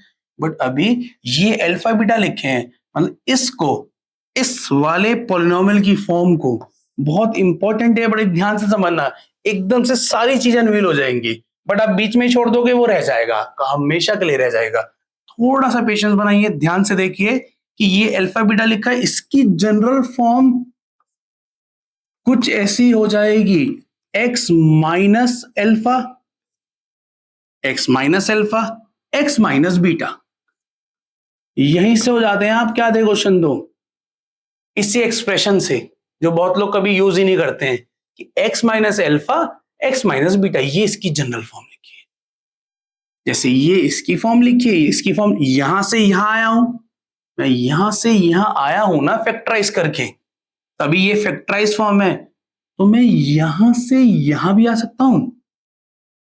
बस यही तो सीखना था कि मैं यहां से यहां भी आ सकता हूं, मतलब ये दोनों चीज जो लिखी है ये सेम ही लिखी है। ये दोनों जो मेरे येलो रेक्टेंगल है ये दोनों सेम ही लिखे हैं, बस ये जीरोस के फॉर्म में लिखा है। सेम क्वाड्रेटिक पॉलिनोमियल है ये, जैसे ये सेम क्वाड्रेटिक पॉलिनोमियल है, बस ये कैसे लिखा है, ये जीरोस की फॉर्म में लिखा है, ये एबीसी की फॉर्म में लिखा है। अगर मैं इन्हें मल्टीप्लाई कर लूं, क्या मैं इन्हें मल्टीप्लाई कर सकता हूं, इसमें दिखाऊं आपको, आओ देखते हैं साथ में। इन्हें मल्टीप्लाई करें, देखिए क्या बनेगा, कर देते हैं कि दो बाइनोमियल है तो मल्टीप्लाई हो रहा है, मल्टीप्लाइंग बाइनोमियल बाय बाइनोमियल, 8 से सिखा दे रहा है एनसीईआरटी, और अगर आपने बढ़िया से पढ़ाई कर रहे हो तो 6th 7th में सीख लिया होगा। तो ये x इससे मल्टीप्लाई हुआ, बना x स्क्वायर, ये x इससे मल्टीप्लाई हुआ, बना -2x, फिर ये 4 होगा, ये -4x से हुआ, बना -4x, ये -4 -2 से हुआ, ये तो माइनस माइनस प्लस का 8 बन गया, लाइक टर्म सॉल्व हो गई, ये बन गया x square -6x + 8, x square -6x + 8, यहां से यहां आएगा ही ना, जब आप यहां से आए यहां से आ जाएगा ही, मतलब दोनों चीजें सेम है, ये दोनों चीजें अच्छा सेम है, ये दोनों चीजें बिल्कुल सेम है। अगर ये सेम है तो ये दोनों भी सेम होंगे, इनको मैं मल्टीप्लाई करके कोई फॉर्म बनाता हूं वो भी सेम होंगे, इनको मल्टीप्लाई करके एक फॉर्म बना लेते हैं, बस लास्ट यहां ये टॉपिक एंड हो जाएगा, यहाँ टॉपिक एंड हो जाएगा। बस इसका एग्जांपल वाला क्वेश्चन लेंगे जिसमें आपको इसकी और फॉर्म दिखाएंगे।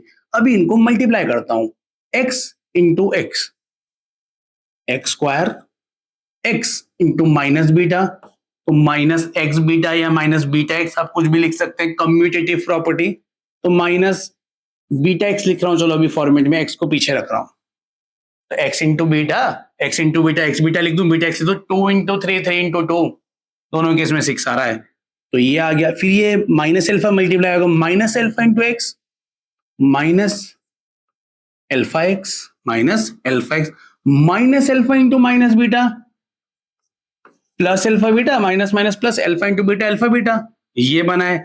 क्या इसमें कुछ लाइक टर्म्स है? हाँ लाइक टर्म्स है, बीच में दिख रही है दोनों, एक्स वाली टर्म है, ये तो एक्स स्क्वायर वाली टर्म है, इसमें वेरिएबल ही नहीं है, इन दोनों में एक्स है। अगर दोनों में एक्स है ये तो सॉल्व हो सकते हैं, कैसे सॉल्व हो रहे, कॉमन ही ले लेता हूं ना, इधर माइनस कॉमन लिया और एक्स कॉमन ले लिया, ये जो एक्स कॉमन लिया मैंने, माइनस एक्स कॉमन लिया है, तो ये बन जाएगा बीटा, पॉजिटिव का एक्स तो बेचारा बाहर ही आ गया कॉमन लाने के बाद, ये माइनस बन गया प्लस, माइनस कॉमन लिया है ना, ये एक्स बाहर आ गया तो बचा एल्फा, प्लस एल्फा बीटा, बिल्कुल सही है, कैलकुलेशन हो गई है। मतलब ये पी एक्स ऐसे भी लिखा जा सकता है, मतलब ये पी एक्स को ऐसे भी लिख लूं क्या, एक्स स्क्वायर मैं हमेशा एल्फा बीटा बोलता हूं, तो मुझे एल्फा पहले चाहिए, और ये एक्स भी मैं बाद में लिख रहा हूं क्योंकि ऐसे रहती है ना इक्वेशन, 6x, कभी बीच में 7x, 11x, 13x, एक्स बाद में लिखा होता है, बाद में लिख देता हूँ, एक्स मना करेगा ही नहीं बेचारा, बोलेगा बाद में लिख दो, कैसे लिख दो बाद में, प्रॉपर्टी है ना कम्यूटेटिव, दो चीज मल्टीप्लाई में आप आगे पीछे लिख सकते हो उन्हें मल्टीप्लाई में, 4 इंटू 3 12 लिखो, 3 इंटू 4 12 लिखो, कम्यूटेटिव प्रॉपर्टी ओवर मल्टीप्लीकेशन, तो आपको ये चीज अलाउड है, कभी भी यूज कर सकते हैं आप। और देखो मैं तो बीटा प्लस एल्फा को भी क्या लिखूंगा, एल्फा प्लस बीटा, तो बीटा प्लस एल्फा को खुद से एल्फा प्लस बीटा कर दिया, क्या प्रॉपर्टी यूज करिए, कम्यूटेटिव ओनली, ये भी कम्यूटेटिव है but over addition, but over addition, वहां मल्टीप्ली, ये मेरा एक्सप्रेशन बन गया। डायरेक्टली भी कर सकते हो बट मैं चाह रहा हूं आप पहली बार मेरे से पढ़ रहे हैं तो ये सब चीजें साथ में सीखिए, ये छोटी चीजें बाद में बहुत काम आती है। आप पहली बार पढ़ रहे हैं, साथ में सीखिए, नेक्स्ट टाइम तो डायरेक्टली करते रहेंगे हम ये चीजें। तो अभी ये बना है, जैसे ये 7 जैसा क्यों लग रहा है हमारा प्लस, इसको हटा दें, पहले प्लस जैसा दिखना चाहिए भाई। तो ये जो एक्सप्रेशन और तो सॉल्व नहीं है, लाइक टर्म्स आ गए, तो पहले तो इसको होल्ड ही करके रख लेते हैं, इसको नोट कर लेते हैं कि ये एक्सप्रेशन बना है। और इसमें मैं ये भी तो समझ रहा हूं, ये एक्सप्रेशन, ये एक्सप्रेशन, ये एक्सप्रेशन तीनों सेम है। जैसे ये एक्सप्रेशन और ये एक्सप्रेशन सेम है, मल्टीप्लाई करके यही आया था, ये तीनों एक्सप्रेशन बिल्कुल सेम है। और एक्सप्रेशन भी किस चीज के? क्वाड्रेटिक पॉलिनोमियल के, क्वाड्रेटिक पॉलिनोमियल के, वो भी जनरल फॉर्म में, वो भी जनरल फॉर्म में।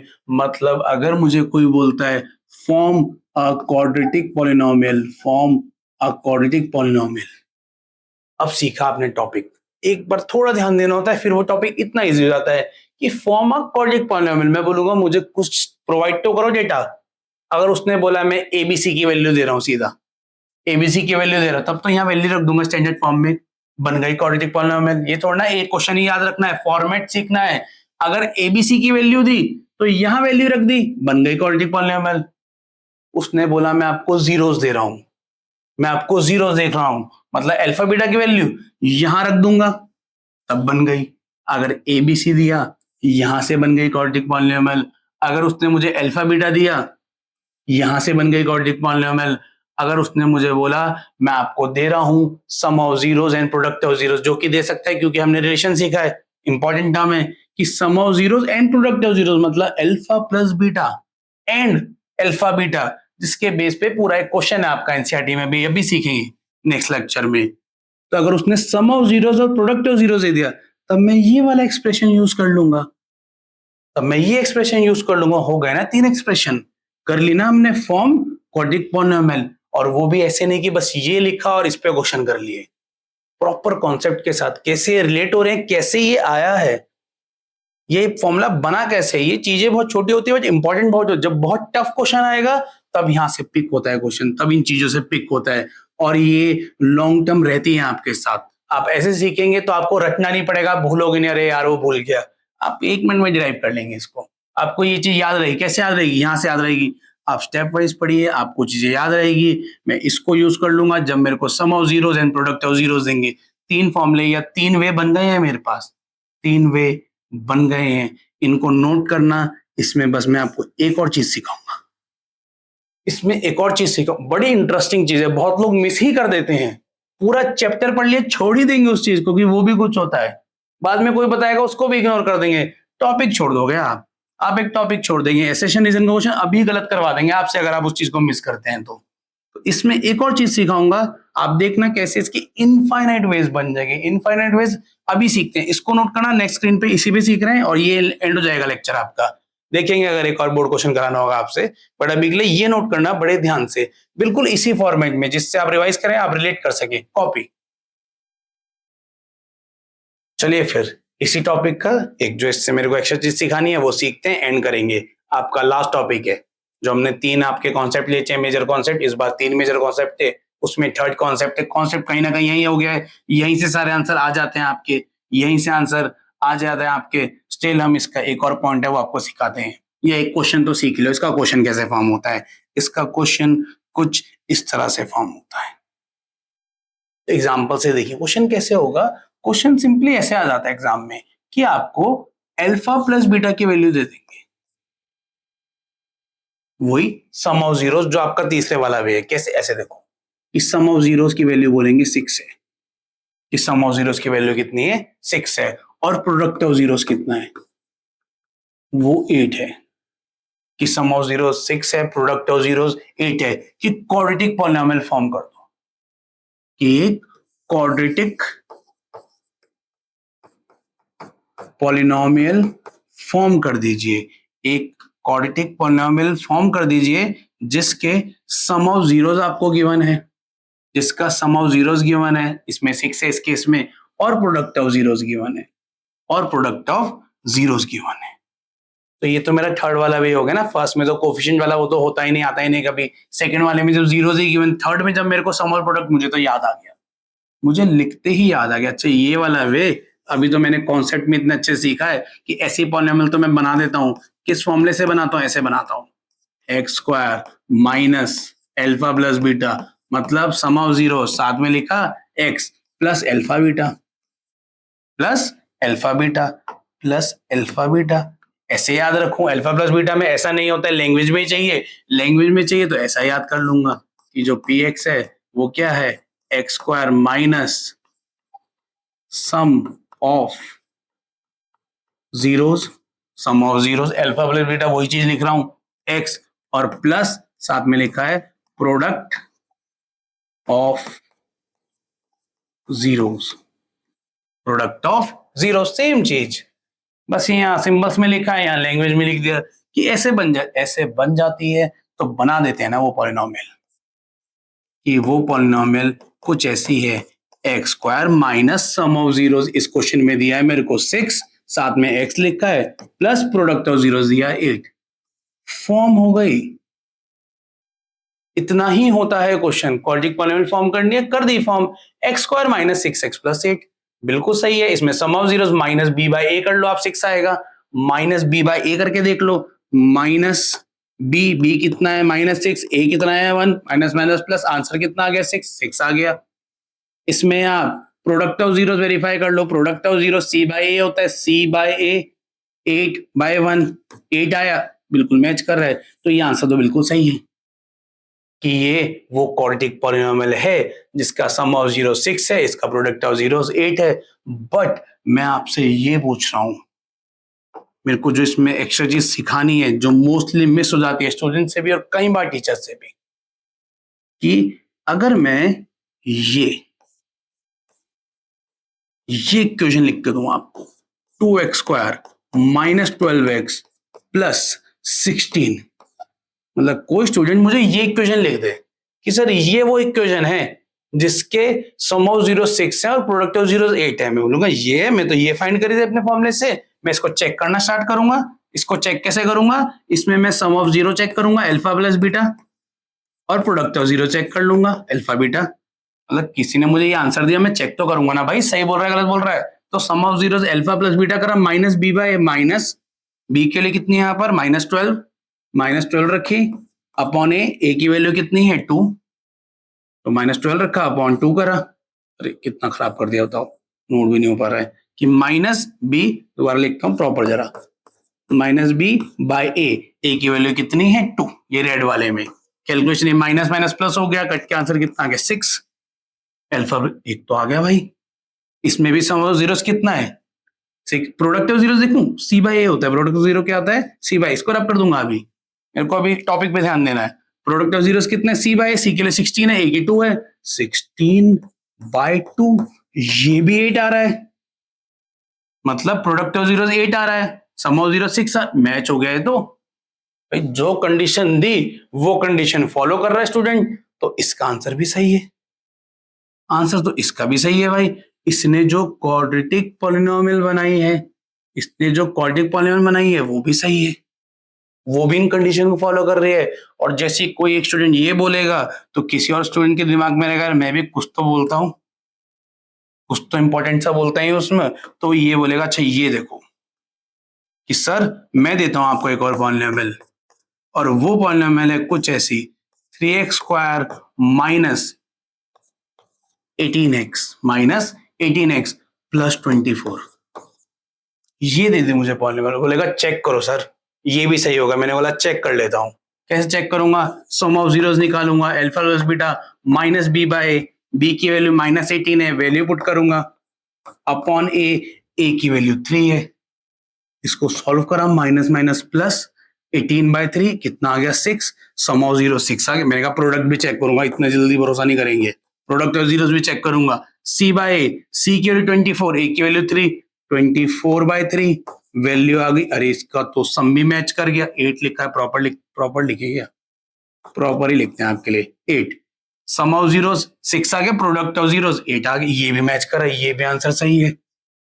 अब तो आप भी बोल देंगे, अब तो आप भी दे देंगे मुझे एक और इक्वेशन, अब तो आप भी बता देंगे मुझे एक और इक्वेशन कि सर ये इक्वेशन लिखो इसमें भी आप देखना कि सम ऑफ जीरोस भी आपका मैच करेगा और प्रोडक्ट ऑफ जीरोस भी मैच कर जाएगा, कि सम ऑफ जीरोस भी मैच करेगा, प्रोडक्ट ऑफ जीरोस भी मैच कर जाएगा। पैटर्न ही पिक कर लेगा आपने। इसमें तो मल्टीप्लाई कर रहा हूं, इसमें 2 मल्टीप्लाई कर दिया पहली में, इसमें फिर 3 कर दिया, 4 कर दो, 6 कर दो, 8 कर दो।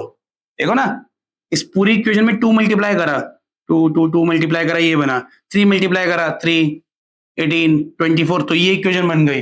कुछ और मल्टीप्लाई करता वो इक्वेशन बन, सारी जितनी आप मल्टीप्लाई करके देख लो, 4 करो, 5 करो, 6 करो, 8 करो, 7 करो, 13 करो, 1, 15 करो, जितनी इक्वेशन बनेगी सभी में सम ऑफ जीरो और प्रोडक्ट ऑफ जीरोस 6 और 8 ही आएगा। 6 और 8 ही आएगा। आपको ये चीज डायरेक्टली बताई नहीं आपने, विद एग्जाम्पल कर, एग्जाम्पल से चीजों को सीखना बहुत इंपॉर्टेंट हो जाता है। तो अगर इस तरह से कर ही लिया है मैंने, अगर इस तरह से कर लिया तो मैं समझने गया हूं कि ऐसे कितनी पॉलिनोमियल्स हैं। इसको हटा दें कि भाई ऐसी कितनी पॉलिनोमियल्स हैं जिसमें ये सम ऑफ जीरो 6 है और प्रोडक्ट ऑफ जीरो 8 है। ऐसी कितनी पॉलिनोमियल्स हैं? आंसर आ गया है क्या आपके माइंड में? ऐसी कितनी पॉलिनोमियल्स हैं? इनफाइनाइट, इनफाइनाइटली मेनी, इनफाइनाइट हो जाएंगे नंबर मल्टीप्लाई, इनफाइनाइट पॉलिनोमियल्स होती है। बस यही सिखाना चाह रहा हूं आपको मैं एक्स्ट्रा। अगर आप इतना ध्यान दे पा रहे हैं क्लास में, ये डाइजेस्ट कर पा रहे हैं, सीख पा रहे हैं, बहुत अच्छी बात है कि ऐसे इनफाइनाइट क्वाड्रेटिक पॉलिनोमियल है जो ये कंडीशन फॉलो करते हैं। उस इनफाइनाइट में से कोई एक चाहिए मुझे।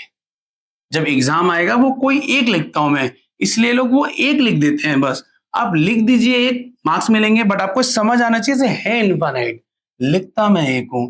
इसलिए जो मैंने लास्ट पेज में आपको ये फॉर्मूला लिखाया था, मैं इसको थोड़ा मॉडिफाई करूंगा। ये तो एक ही आंसर देता है, ये एक ही आंसर देता है, इसको मॉडिफाई करेंगे।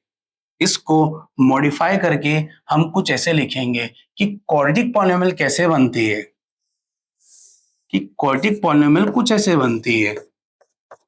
px पहले सेम लिखूंगा वही, x square minus sum of zeros plus product of zeros, कि इससे क्वाड्रेटिक पॉलिनोमियल, बट इससे तो एक ही आती है, इससे क्वाड्रेटिक पॉलिनोमियल आती है।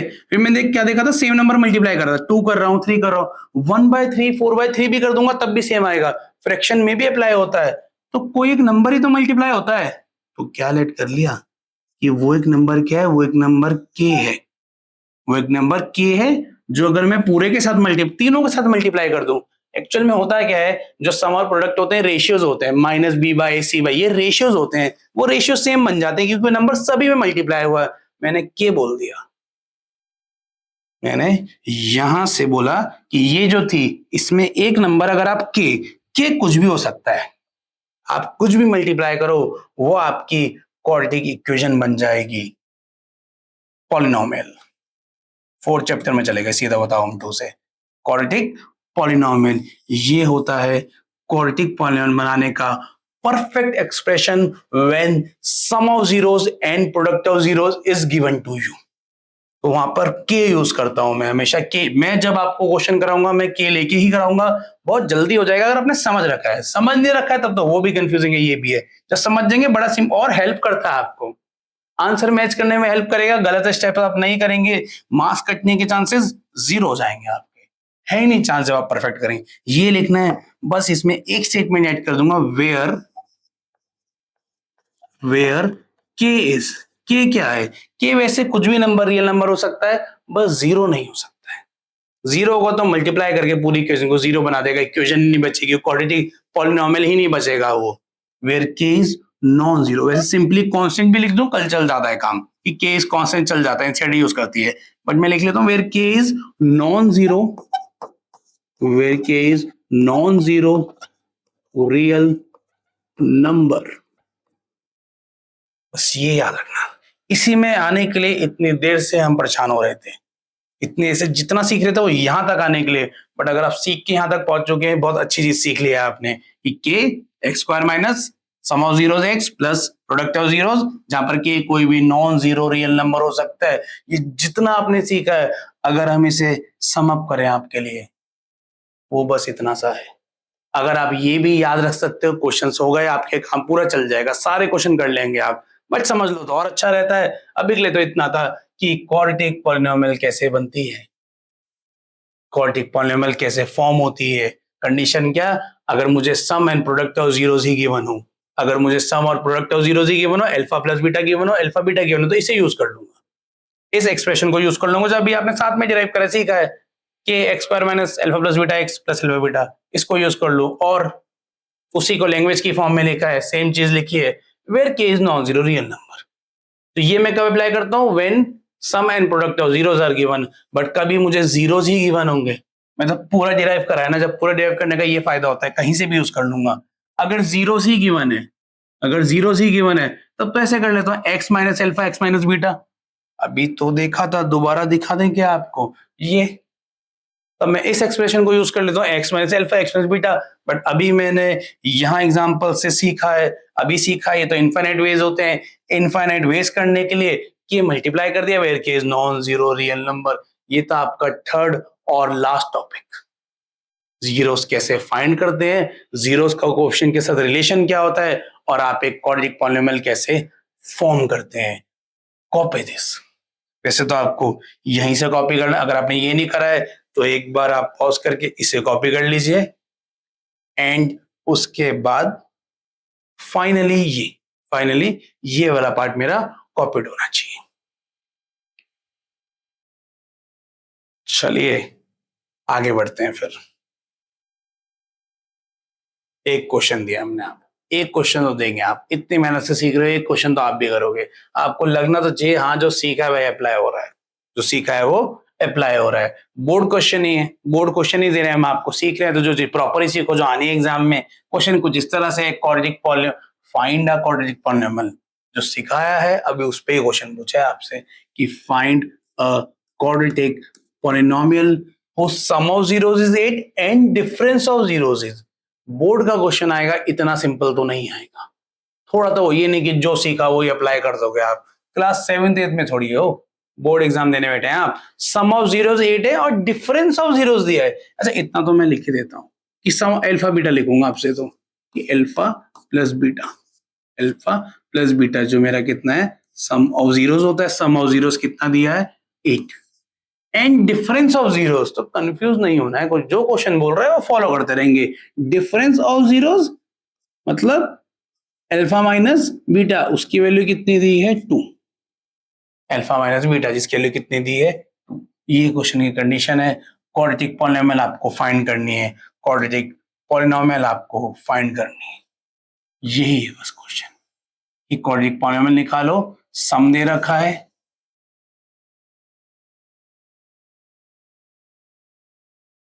Give it a try. जरा पॉज कीजिए स्क्रीन को, पॉज इसलिए करवा रहे हैं टाइम बचाते हैं, तो पॉज कीजिए और सॉल्व कीजिए क्वेश्चन को, अपना आंसर बता दीजिए फाइनली आपकी क्वाड्रेटिक पॉलिनोमियल क्या है, फिर हम इसे साथ में सॉल्व करते हैं। चलिए आई होप आपने अपना आंसर लिख दिया होगा फाइनली, जितना भी आपने सीखा है जिस भी तरह से। अगर कहीं बीच में भी अटके हैं आप तो साथ में देखते हैं कि सम ऑफ जीरो था, प्रोडक्ट ऑफ जीरो था। मेरे माइंड में तो क्या आना चाहिए कि मुझे किसी तरह या तो जीरो ही पता चल जाए, मतलब हर वे आएगा, जितने ज्यादा वेज होंगे उतना क्वेश्चन सिंपल हो जाएगा, या तो जीरोस ही मिल जाए, अल्फा और बीटा ही मिल जाए किसी तरह, तो अपना x minus alpha x minus beta वाला यूज कर लूंगा, या मुझे सम तो गिवन ही है, सम ऑफ जीरोस गिवन है, प्रोडक्ट ऑफ जीरो मिल जाए तो वो वाला वे यूज कर लूंगा, इसमें सम ऑफ प्रोडक्ट होता है। मैंने दो इक्वेशन देखी, मेरे को ये दो इक्वेशन देखते समझ आए, इनको तो मैं सॉल्व कर सकता हूँ, इनको मैं डायरेक्टली सॉल्व कर सकता हूँ, इससे प्लस माइनस करके कर सकता हूं, या एक की वैल्यू दूसरे में पुट करके कर सकता हूं। अभी तो मुझे सीधा सामने सामने दिख रही है दोनों इक्वेशंस, तो इन दोनों को इक्वेशंस की फॉर्म में ही कर लेता हूं, इन दोनों को इक्वेशंस की फॉर्म में ही। मैं क्या बोल रहा हूं आपको, ये फर्स्ट इक्वेशन है, ये सेकंड इक्वेशन है। वैसे ऐसी इक्वेशंस को सॉल्व कैसे करना है हम चैप्टर 3 में सीखेंगे साथ में, ऑफिशियली बोले तो चैप्टर 3 का, बट बोर्ड क्वेश्चन है तो वो तो ऐसे ही नहीं ना, तो सारे क्वेश्चन को एक साथ यूज करते हुए आएगा। हम तो लाइन से चल रहे हैं आपके लिए, हम तो प्रॉपर लाइन से चलेंगे, फर्स्ट चैप्टर से लेके लास्ट चैप्टर तक ले जाएंगे आपको, सारे कॉन्सेप्ट, सारी एनसीईआरटी के एक्सरसाइज, सारे प्रीवियस ईयर क्वेश्चन, और जो भी आपके डिमांड क्वेश्चन होंगे वो भी। बट अभी ये बेसिक एप्लीकेशन था इसलिए मैंने क्वेश्चन डाला कि कर सकते हैं, अगर थर्ड चैप्टर अभी नहीं पढ़ा है तब भी कर लेंगे, थर्ड पढ़ने के बाद तो 3-4 भी आपके पास, 3 तो सीधा ही है। अभी मैं क्या बोल रहा हूँ कि दो इक्वेशंस लिखी है ना, दोनों इक्वेशंस को ही ऐड कर लेता हूं, एक बेसिक सा तो सीख ही लूंगा यहाँ, एड 1 एंड 2। बट मैंने आपको क्या, अभी आप कुछ भी वैसे अगर अल्फा बीटा निकाल सकते हैं वो सही है, मैं दोनों को ऐड कर दिया। ऐड कैसे होता है, एलएचएस एलएचएस में ऐड होता है, आरएचएस आरएचएस में। इक्वेशंस ऐसे ऐड होती है कि एलएचएस एलएचएस में ऐड होगा, आरएचएस आरएचएस में। तो आपका राइट हैंड साइड में तो ऐड होके हो गया 8 + 2 10, 8 + 2 10। इन दोनों को मैं ऐड करूं तो मैं लिख भी सकता हूं, यहाँ डायरेक्टली यहीं दिख सकता है मेरे को, या तो मुझे यहीं दिख रहा है कि जब ऐड कर रहा हूं तो अल्फा प्लस अल्फा तो कितना हो जाएगा, 2 alpha plus beta minus beta, plus beta minus beta, ये तो ऐड होते कैंसिल होके 0 आ जाएंगे, लिख ही नहीं रहा हूं। अल्फा प्लस अल्फा 2 बीटा, ये दोनों कैंसिल हो गए तो 2 अल्फा की वैल्यू, 2 अल्फा की वैल्यू ही कितनी आ गई, 10। अल्फा की वैल्यू कैसे आएगी, 2 या मल्टीप्लाई में है, वहां भेज दिया डिवाइड में, तो अल्फा की वैल्यू आ गई 5। अल्फा की वैल्यू कितनी आ गई मेरी, 5 है, अल्फा की वैल्यू 5 आ गई है। कैलकुलेशन ही कर रहे हैं आपके साथ में, आप ही करवा रहे हैं, बल्कि इतना तो कॉम्प्लेक्स है भी नहीं। अल्फा की वैल्यू 5, जैसी अल्फा की वैल्यू 5 आएगी, अब तो बीटा निकालना कुछ है ही नहीं, मैं कोई भी इक्वेशन यूज कर लूं।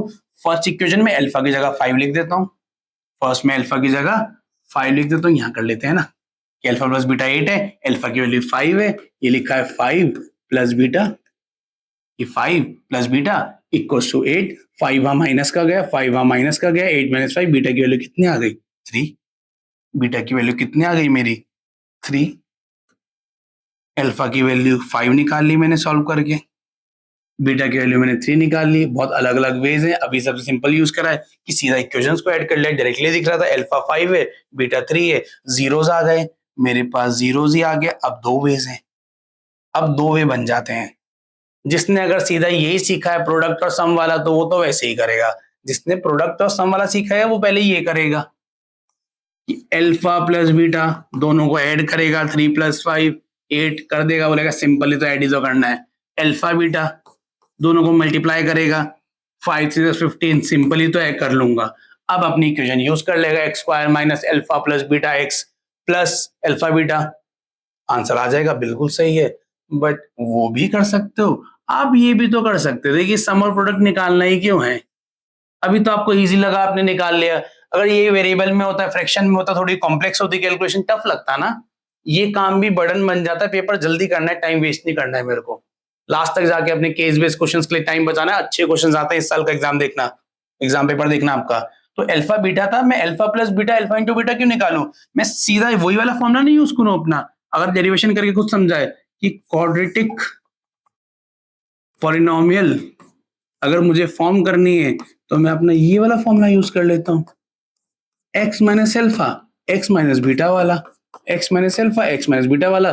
बट मैंने अभी सीखा था इनफाइनाइट वेज है, साथ में k लिख देते हैं, साथ में k लिख देते हैं, तो ये बना k। x माइनस अल्फा की वैल्यू कितनी हो गई, 5। x माइनस फिर बीटा है, बीटा की वैल्यू कितनी हो गई, 3। बीटा की वैल्यू कितनी हो गई, 3। कभी कभी एमसीक्यूज में ऐसे ही ऑप्शन आ जाता है, मतलब डिपेंड, वैसे तो अब मुझे मल्टीप्लाई करना ही पड़ेगा, कैलकुलेशन करनी पड़ेगी अगर फाइनल आंसर उस फॉर्म में दिखाना है। ये भी छोड़ दूं तो गलत नहीं है, क्वाड्रेटिक पॉलिनोमियल तो है ही, बस फैक्टराइज फॉर्म में है। कई बार बोर्ड जो एमसीक्यूज में क्वेश्चन देता है इस फॉर्म में दे देता है, तो तब आपको कैसा बटन बन जाएगा, आप वाली इक्वेशन बनाएंगे, उसकी फिर मिडिल टर्म स्प्लिटिंग करके यहां तक आएंगे। तो क्या पता आपको ये डायरेक्ट नहीं करके यूज होता, तो आपको दोनों आने चाहिए, वैसे भी कर सकते हो ऐसे भी कर सकते हो। अब फाइनल आंसर चाहिए तो इन्हें मल्टीप्लाई कर लो बस।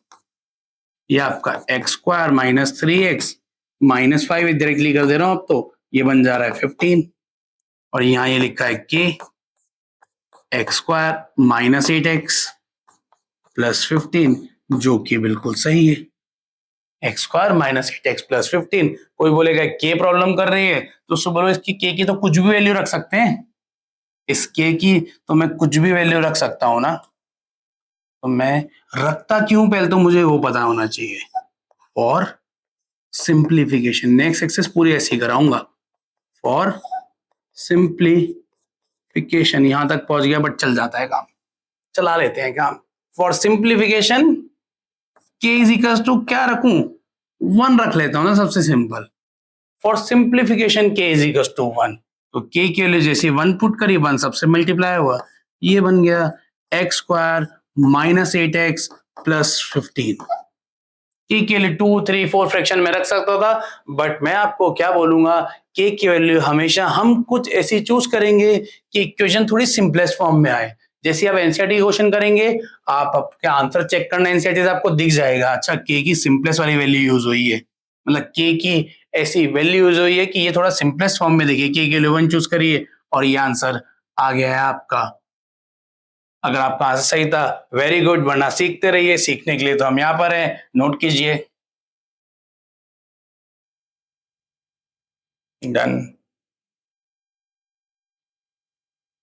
Relationship between zeros and coefficient of a polynomial. अरे ये दोबारा कैसे आ गया?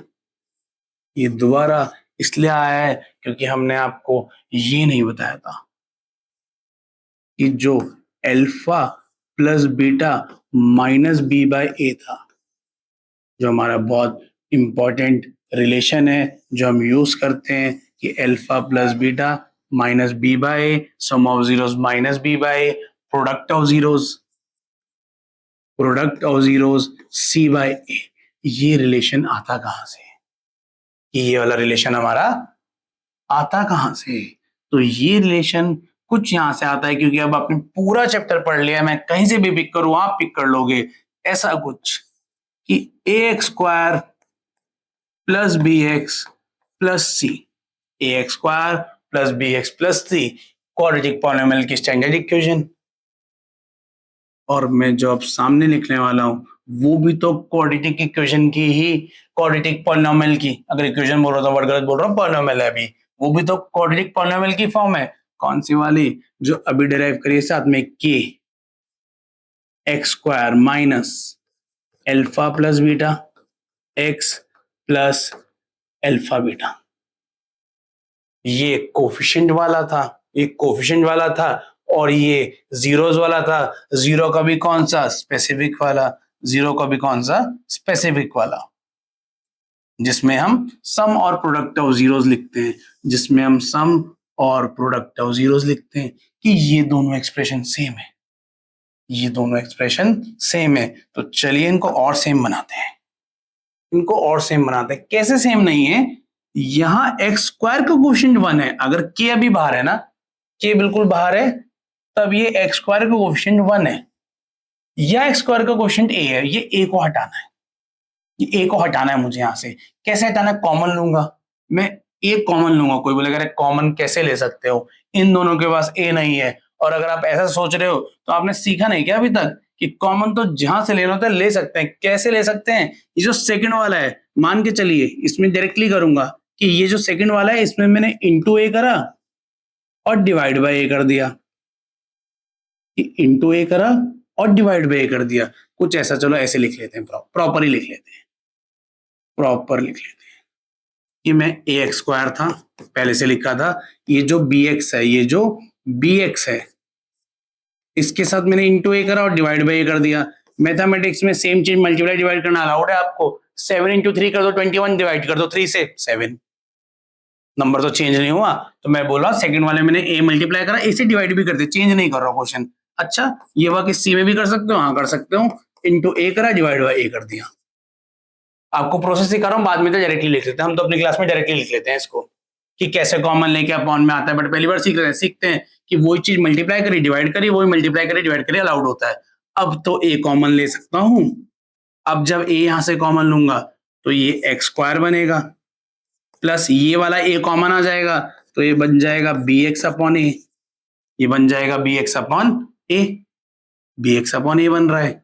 इसमें से ए कॉमन आ गया, ये बन गया सी अपॉन ए, ये बन गया आपका सी अपॉन ए। अच्छा ब्रैकेट लगा दिया, इक्वल्स टू जो सामने लिखा उसको नोट कर लेता हूं, के x square minus alpha plus beta x plus alpha beta, कि ये इक्वल हो गया। ये एक स्टेप बीच में मैंने एक्स्ट्रा यूज किया है, ये वाला एक स्टेप बीच में एक्स्ट्रा यूज किया है। आप देख के समझ ही गए होंगे, आप डायरेक्टली भी लिख सकते हैं इसको, आप इसे डायरेक्टली भी लिख सकते हैं, बट एक बार समझ लो कैसे मैं ये कॉमन लेता हूं, कैसे मैं ये वाला पार्ट कॉमन लेता हूं, इंपॉर्टेंट है।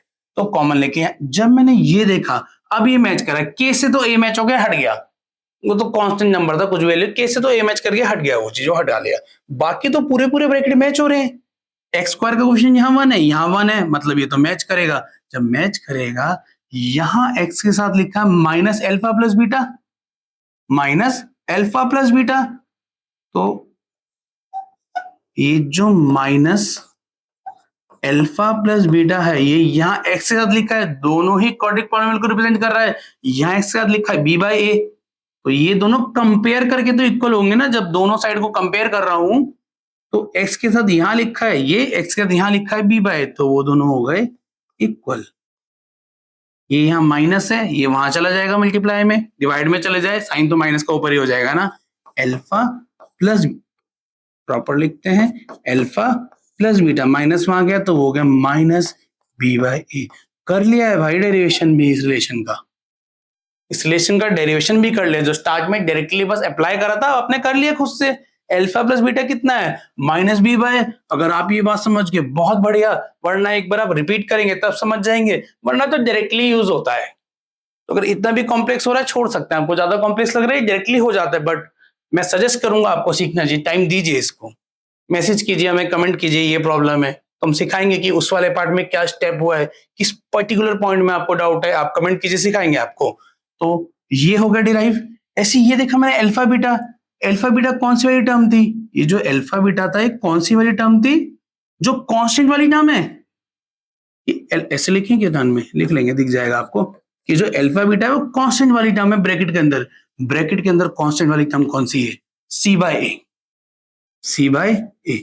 हो गया सेकंड डेरिवेशन भी, जो रिलेशन है उसका अल्फा बीटा सी बाय ए। तो वो जो एक टॉपिक आपके लिए छोड़ा था, आपको बताया था कि ये लास्ट में करेंगे आज की क्लास में, यही है वो टॉपिक कि जीरोस और कोफिशिएंट में जो रिलेशन होता है वो कुछ इस तरह से डिराइव हो जाते हैं। छोटी चीजें सीखेंगे तो कभी कंफ्यूजन नहीं होगी किसी भी चीज में, और ये फ्यूचर क्लासेस के लिए बहुत अच्छा होता है। सिर्फ 10th में अच्छे नंबर नहीं लाने हैं, हमारे साथ पढ़ना है तो 10th में अच्छे नंबर लाने हैं, ऑफ कोर्स लाने हैं, आप अच्छे से पढ़ेंगे, 11th में बहुत स्ट्रांगली एंटर करना है आपको, उसके लिए ये चीजें आपको बहुत क्लियर होनी चाहिए।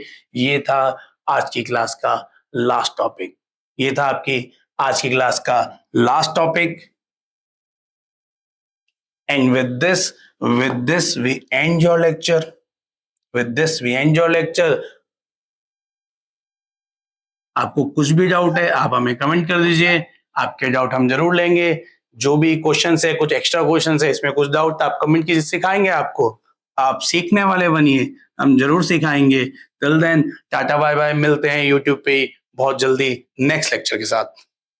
ठीक है, तो मैंने फर्स्ट लेक्चर में सीख लिया था 2x - 8। मुझे इनके साथ जो रिलेशन होता है वो वेरीफाई करके, इस टाइप के कॉमन तो नहीं आ रहा। गिवन आपको उसमें चीजें फाइंड करनी थी, इस बार आपको मतलब जो है गिवन नंबर सम है, अल्फा बीटा की तो बात कर रहे हैं, सम ऑफ जीरोस कितना है, जीरोस, और साथ ही कैसे बनता है एज द सम, क्योंकि रिस्पेक्टिवली लिखा है ना, सम एंड प्रोडक्ट जी आए एक्सोस होते हैं, स्टार्ट करते हैं यहाँ कर लेते हैं, वो इसी तरह प्रोडक्ट और जीरो ऐसे लिख लिया, काफी टफ क्वेश्चन बनाएगा।